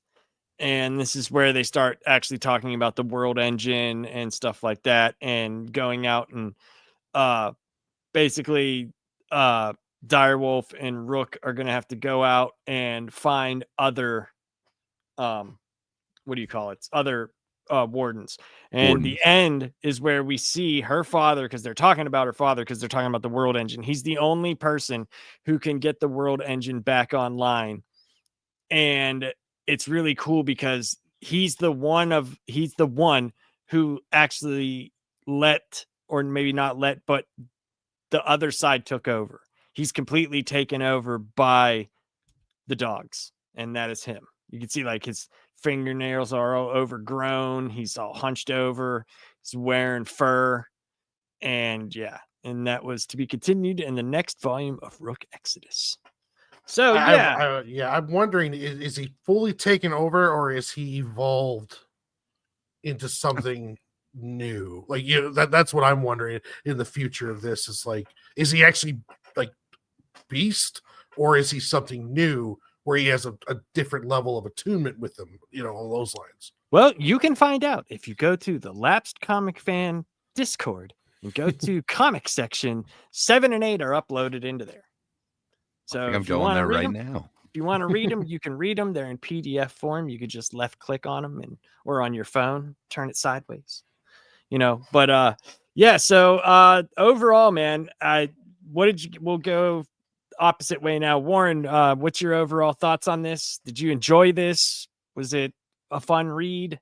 Oh yeah, A+ series. It is exactly one of the reasons why I love Image so much, is because Image allows creators to create and doesn't really get involved too much. So you get to see all of this really cool, wild stuff. And it's a great series. I'm glad I read it. I'm glad that I'm into it now. I mean, the only downside is it takes a really long time for it to come out, but that's just because, it takes a long time to create sometimes. So yeah, I love it. Top notch. Highly recommend it to everybody. Yeah. Yeah. 100%. Gray, your final thoughts on Rook Exodus Volume 1? I'm almost gonna again echo like everything that Warren said. Like it really kind of was a throwback. It reminded me of why I dug Image Comics before. I dig superhero stuff, but I feel like I know kind of everywhere that they could kind of take those now. And I don't know, seeing something it's really kind of taking full advantage of what you can do with the art of, a comic book, the way that you can kind of stack up these panels, the way that you can do some foreshadowing. You can definitely have themes. But on top of that, it is that show don't tell, but it's not going to take like a montage. You can do it with a couple of panels. I guess that's the comic version of a montage, but man, watching like true artists work on this, man, it makes me want to get back in. I know I've been sleeping on a lot of Images stuff, but this really gets me kind of, it just makes me want to go back. There were so many classic ones, and I just dug what they were able to do and where they were able to stretch it without going into like the cape shit. I dig this type of storytelling, and I can't wait to see where it's going. But even if it just stopped right here, it's like, okay, that's a really satisfying book. I just dig it, man. And beautiful art. Yes, sir. Bob, what was your I liked this. Again, I'm not much of a comic guy because it's been so long since I've been in them. I mean, don't get me wrong, I still have a fondness for them. It's just it's not something that I do very often. And reading this was very easy to do. I was very engaged in it. Again, we've all talked about the artwork. It's breathtaking. I mean, it looks awesome. Yep. And it like I said, it was a very it's an easy digestible story, but there is a lot there. I think you said at Lunchbox that that it gives you just enough to where you know what's going on, but you can tell there's more, so you want more and whatnot. So like Gray, I felt satisfied at the end of this, but yeah, I'd love to see more of this world, because this was kind of cool. I liked this. So one of the main reasons why I didn't have other people on, I wanted Bob and Gray. This is a comic where you don't have, as Warren righteously puts it every time, you don't have 90 years of baggage or continuity or like, what else can you do? Like, Gray, you already know where it's kind of going. This is something new. It's on the ground floor. It's good. And you could just get in on it and enjoy yourself and not have to worry about what someone else knows, or hey, I didn't read this, I need to read this backstory. Like Bob, except for the 2 newer issues, you know everything everybody else knows, and now it's something that you could follow if you enjoy it, and you can actually go out and order a book if you want to. You can go on eBay and get issues 7 and 8, and you could be fully up to date with everything. And if it's something that you want to follow, it's not something that you have to invest in every single month, because it's going to be 6 issues at a time and then take a break. And then when it's done, 6 more issues, something like that. So I think that's really smart, especially with a lot of the Ghost Machine books that started at #1, and he started something all brand new, and not a single superhero, not a single cape in the bunch. Well, Geiger does have a cape. Sorry, he does have a cape, but it's a completely different. It's not a superhero, put it that way. Yeah, I think it's a great, easy book to start on. If you've wanted to get into comic books and you're afraid of getting into like a superhero book, you could easily get into any of these Ghost Machine books at issue 1, and you're not going to be so overwhelmed because it's brand new. It's all new. Yeah. And I think that's really cool and smart. And I really dug this. And after the next 6 books come out, we'll do another one on volume 2, which I think will be a lot of fun. But our next show, I believe, is going to be movie oriented or franchise oriented. So what I want to do is, with our guys here, I want this show to be very interactive. This is the main panel of people that I want on the Friday show. And even if we add someone, or, if someone can't make it, but these are the guys, and we're going to start collaborating ideas. And I don't want them to just be my ideas and everybody just have to, watch because I don't watch nearly as many movies as say Bob or Gray. And I might not know, don't know nearly as much, but I will go and watch them. But I would love to do some like franchise tiers, stuff like that. That'd be cool. Yeah, and I think that'll be a lot of fun. I thought the MCU tier list was a lot of fun. It took a long time, but it was a lot of fun. I thought it was a lot of fun. Like 50 movies in there or something? Yeah, it was a lot. Entirely too many. It was a lot. So, me and Gray are going to kick around some ideas, and hopefully Charles will join us on some shows, because, I love talking to Charles. I think he adds Everyone loves Will. Will's so cool. But I think he adds a really great perspective on things that I don't think. Then that's what I want, because I want all of us to have our own ideas out there. The Pet Cemetery universe. Ooh, boy. I don't know if I've ever. Sometimes I think I might have watched. I think I've watched one Pet Cemetery. Oh, but what did you watch the right one? Because it was. There's only one good one. It was one where they had the house and they buried the cat, and then the cat came back to life. Right. I think that happens in like all of them. But it was Pet Cemetery 1. I know that. Did it have the dude who played Lurch, and was he with this awesome like Maine accent, like sometimes dead is better? It's amazing, man. I love that. Was it a small? I'm sure you watched the classic. A small girl who died. That they, yeah, was it Gage? Do you remember? Was it a really creepy kid who went for the? It was the 1989 one. Herman Munster. I am so sorry. I screwed that up. I called him Lurch. He was Herman Munster. I deserve to be called. I'm sorry. It was definitely the 1989 one. My wife is really into horror movies, so they just remade it recently. I know. Yeah. I know. I've seen a lot of them. I just might not have been paying attention. So, but Pet Cemetery, I know I've only seen the one. But that one, it's a classic. It's got the kid from Kindergarten Cop in there. It's perfect. Yes, he was in. Yes, the girls have a vagina and boys have a penis kid, right? Is that it? That's the one. Okay. See, I remember something. And what's that? The other one? What was it? Children of the Corn, with that one young kid who was like a crazy preacher person. That was hilarious. Yeah. Is that the made-for-TV movie?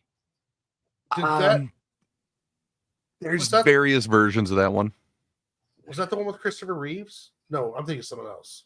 No. That's Children of the Damned. Children of the Damned, Christopher Reeves. Yeah. What's the one that one's with fun, with Balky Bartakamos? What is that? Is that not Maximum Overdrive, is it? Think of the children. The children. that whole thing, like that was freaking hilarious. I love Maximum Overdrive. It's such a good movie. That's where they're stuck in like the gas station for a while, right? And Emilio Estevez. Emilio Estevez. That's right. Yeah, we might have to do maybe we can do a ranking of. Do we have to rank some Estevez? Some Estevez or Stephen King made for TV movies. That would be awesome. I kind of love both of those. Yeah, Estevez would be great too. Estevez would be great. That would be great. Just saying, Mighty Ducks S tier. I mean, dude, Gordon Bombay. Men at Work. I love it, but I understand why everyone hates that. But come on. I love Men at Work. I think it's hilarious. Loaded Weapon. Oh, Loaded Weapon's so good. You don't think it was the bullets? It's my favorite line of like any movie. you know, I used to play it all the time on my videos. Just, you don't think it was the bullets? I just love it. Love that movie. But you know what would be fun? What would be fun is ranking Leslie Nielsen comedy movies. That would be fun. Oh yeah. That would be an interesting one. That would be good. But yeah. I don't know. We'll have kind of bad ones. I'd be interested to see where you guys rank some of those, like Dracula Dead and Loving It. Like, it should be great. It's Mel Brooks, but it's horrible. I still like it. The worst one is 2001: A Space Travesty. I don't care what anybody says. That is by far the worst. If you can find it, have good luck. But my God, I went through a phase where like I bought everything that he did, and like 2001: A Space Travesty makes Dracula Dead and Loving It look like Young Frankenstein. I still like Dracula Dead and Loving It. I don't think it's a great movie, but just for some reason I like it. I don't know why. I just do. Another Leslie Nielsen one that a lot of people forget about because he's not really the main star is a superhero movie. Oh yeah. That's Scary another movie. one. Scary movie 3. Yeah, dude, he's great in Scary Movie. He has like there's like two scenes.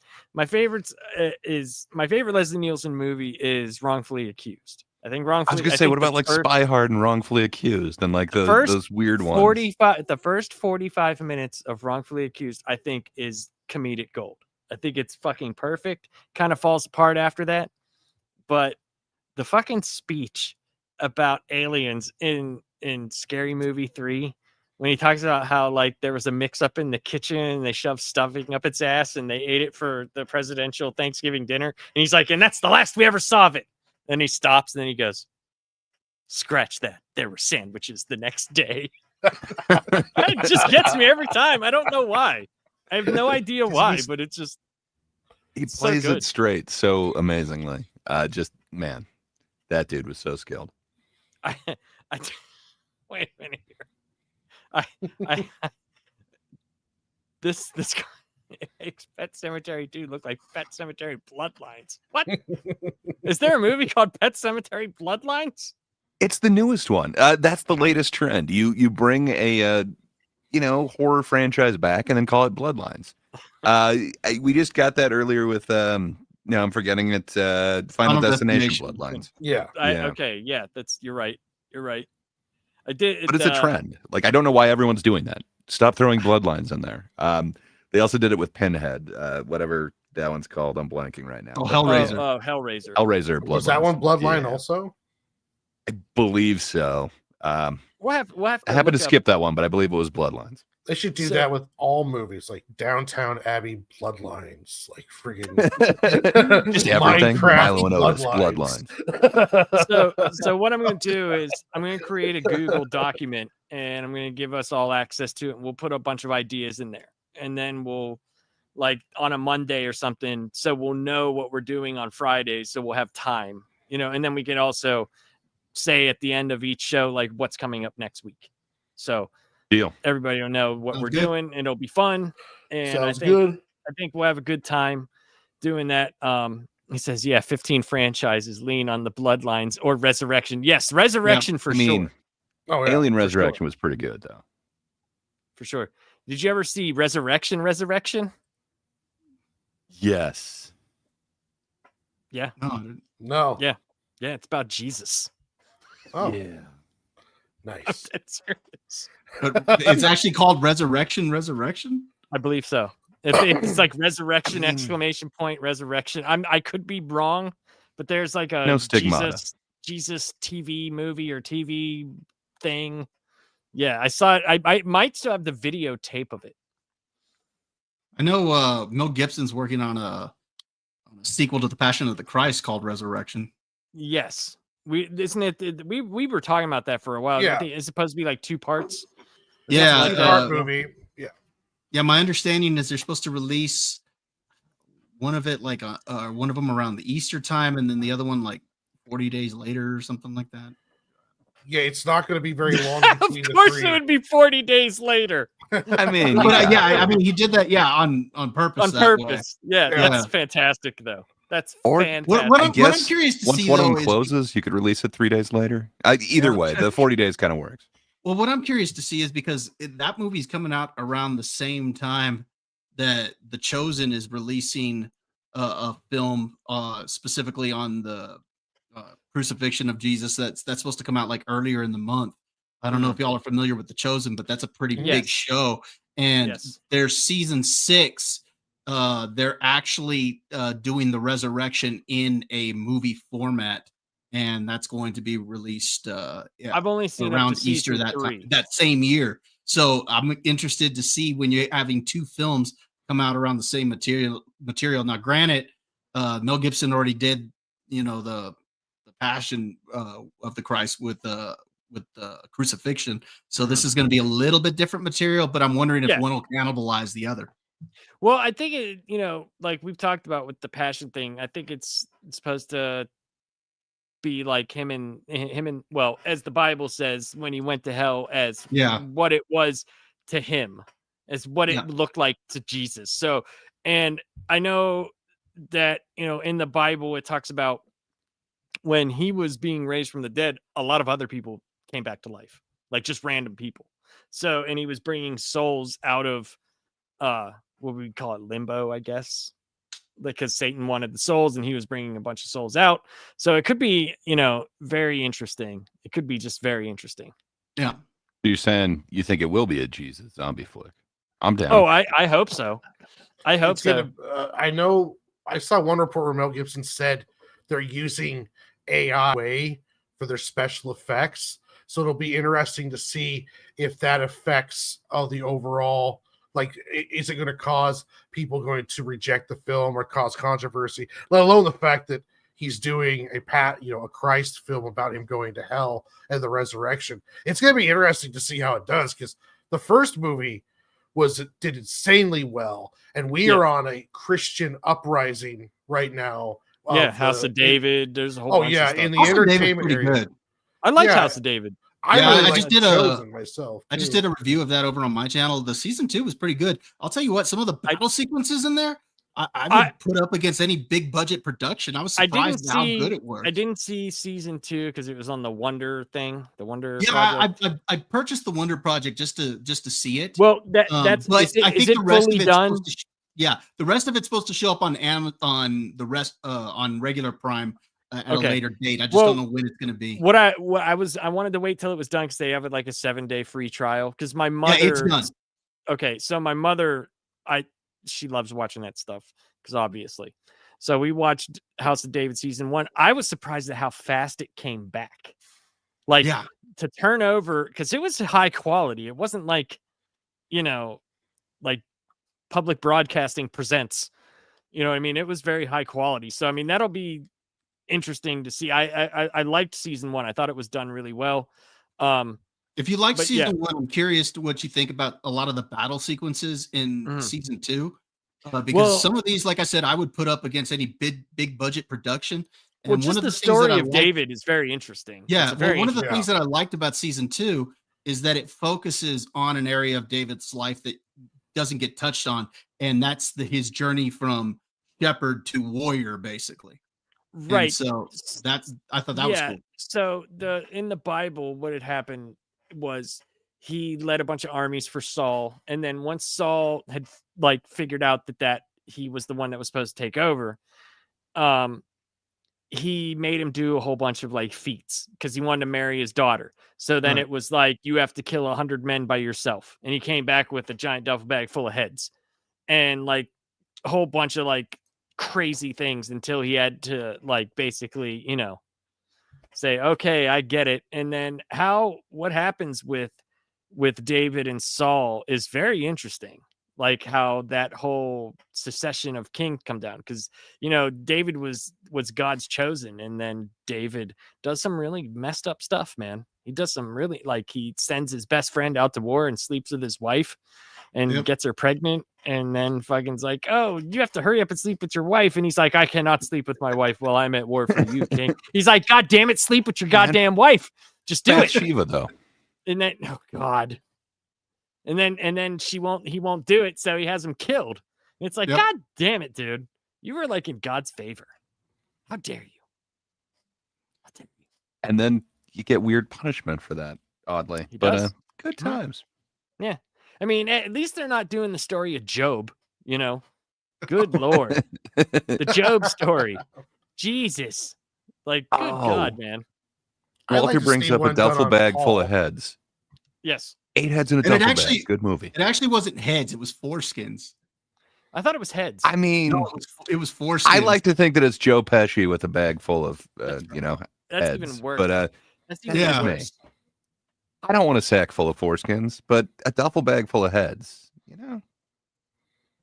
It's really funny. So like that you said that. I think I said this one time. Maybe I did. But so I was on my PlayStation.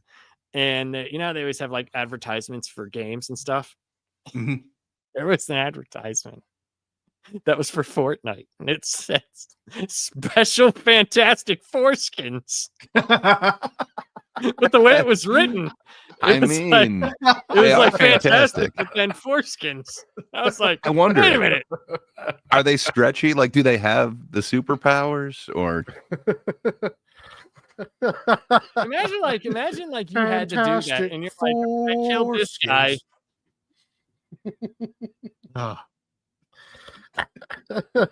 Damn it. It's like, how did you get all of them? Shut up. I'm not gay, I swear. Just cut off a bunch of turkey giblets and was like, I did it.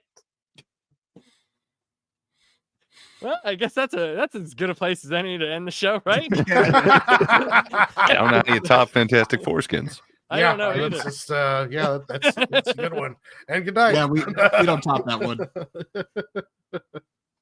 All right, guys. Well, I'll put out a post on here what we're going to be doing next week. We'll all gather and figure out what we want to do. But yeah, if you guys got any recommendations and all that stuff, we'll put it in the Google document. It'll be a lot of fun, man.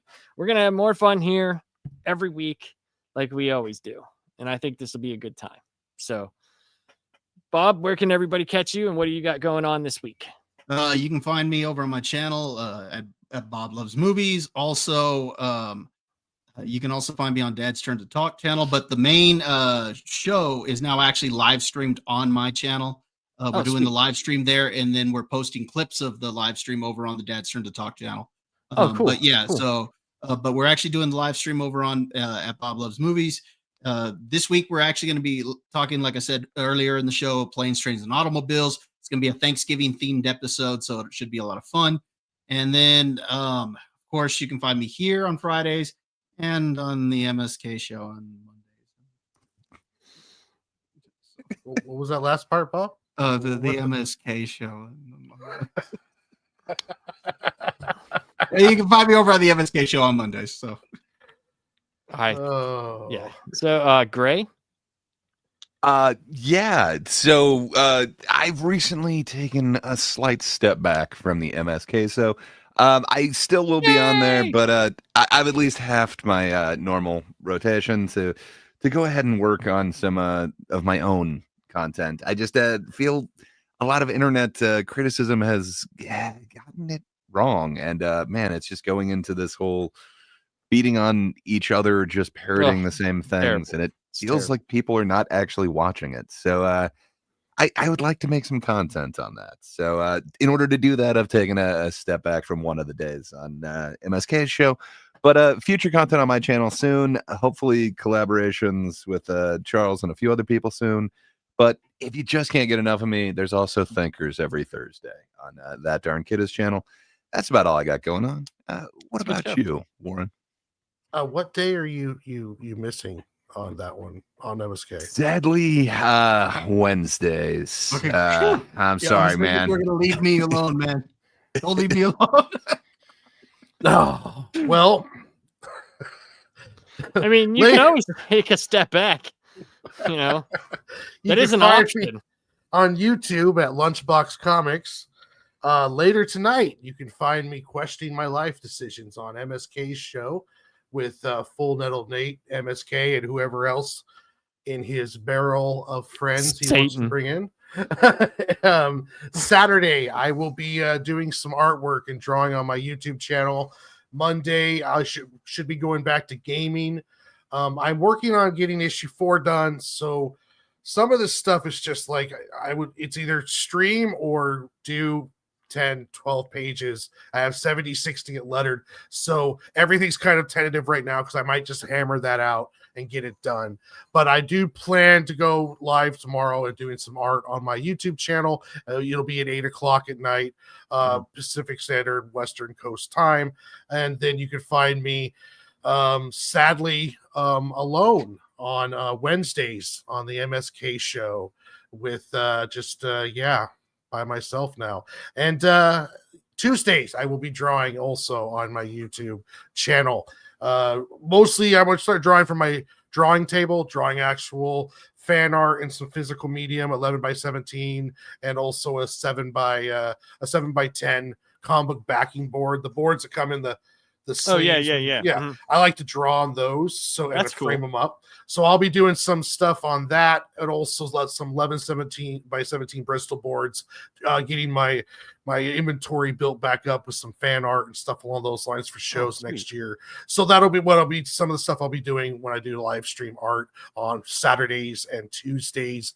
And gaming will be I gamed for my PS5. I did enjoy it. Comics show up there. The only difference is you can't do like the thumbnail till after you're done and set all that stuff up separately in YouTube. But aside from that, though, what I did, Warren, is whenever you're streaming, just go to your thing. I don't know if you have YouTube Studio on your phone. Okay, I haven't tried that. If you do that, that's what I used to do. And just upload the thumbnail, and then you can just do it while the stream's going on. While the stream's going on, just hit edit or whatever, and you can do that. Yeah, that's at least what I used to do. Batman Arkham City. Me and Laps have talked about possibly going into Space Marines, which I think would be a lot of fun. Yeah, and cool. Also I've picked up a game called Where the Wind Meets. It's a online co-op or single player free to play online RPG, open world RPG, and I just cracked into it the other day. I'm gonna play some more of it. If I really like it, I'm gonna keep going, and I might start streaming that as well. Is it on Steam or is it on? It's on Steam, Xbox, and PlayStation. I downloaded for my PS5. It's all free. Okay, too. Let me know again, and I'll do it, and maybe I'll join you on those days. That'll be fun. Yeah, I'll just be background noise. And I definitely would like to go through a campaign on Space Marines, because I think that could be a lot of fun. It is. So. It's cool. It's very cool. I would love to do that too. Well, that's awesome, man. You can find me here because I'm not going anywhere. sometimes on the MSK show on Saturdays.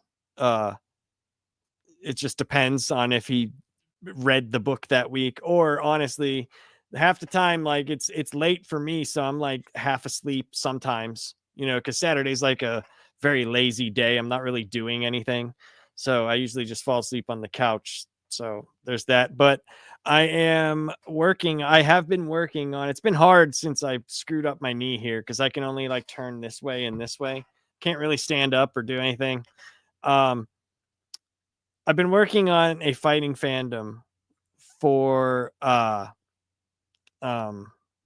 can't I think of it? The freaking Ironheart, the freaking Riri Williams show. Why are you putting yourself through that? Oh, have you ever watched the fighting fandoms? Oh, no. Okay, I'll send it to you. You got to watch them. You'll see why. Oh, You'll okay. see why I do it. It's more just like a fun, like me making fun of stuff, because I don't really do that on my normal channels. Like, so but I also have 2 Laps Comic Fan episodes done. I'm working on a couple Bat Bits. I want to get those done first before I release the full episodes. And then me and Gray will be working on a couple of ideas going forward. But this is the last panel is gonna be my main focus. I wanna do as many of these. I want to keep Friday as much as possible, just because I like what we have going on here, and I think it'll open up, once we get all of our ideas together, it'll open everybody up to something new. And I understand that rage bait sells. I get it.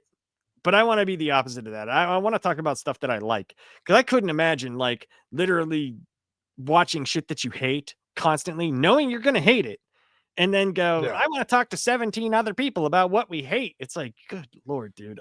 No. It's just no. Well, no. I will say this. Since I've been doing this, I've learned that building an audience with positivity or like something that you like is a much stronger audience than one built on drama. It just takes 10 times as long to build. Yeah, a lot longer to build one. But what you do build is built on something a lot stronger than just rage bait. So Megadeth, that's who. But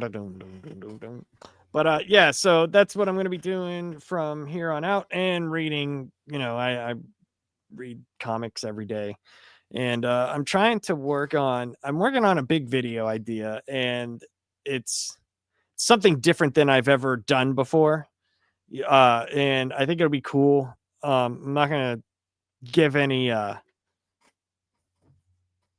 Faith No More. I see that comment down there. It's no album of the year, though, right? Just saying. Okay. It was a great album. It is. It is a good album.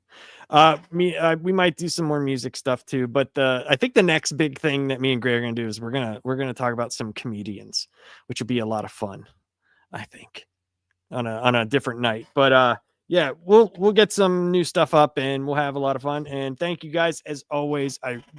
This show would be nothing without you guys and the chat as always. I love the chat. Love you guys. And yeah, this is as much fun as I always have doing this, and I would love for this to get bigger, but I'm just happy talking with my friends and talking with the people that are in here. So live long and prosper and all the other things. Scissor me Xerxes.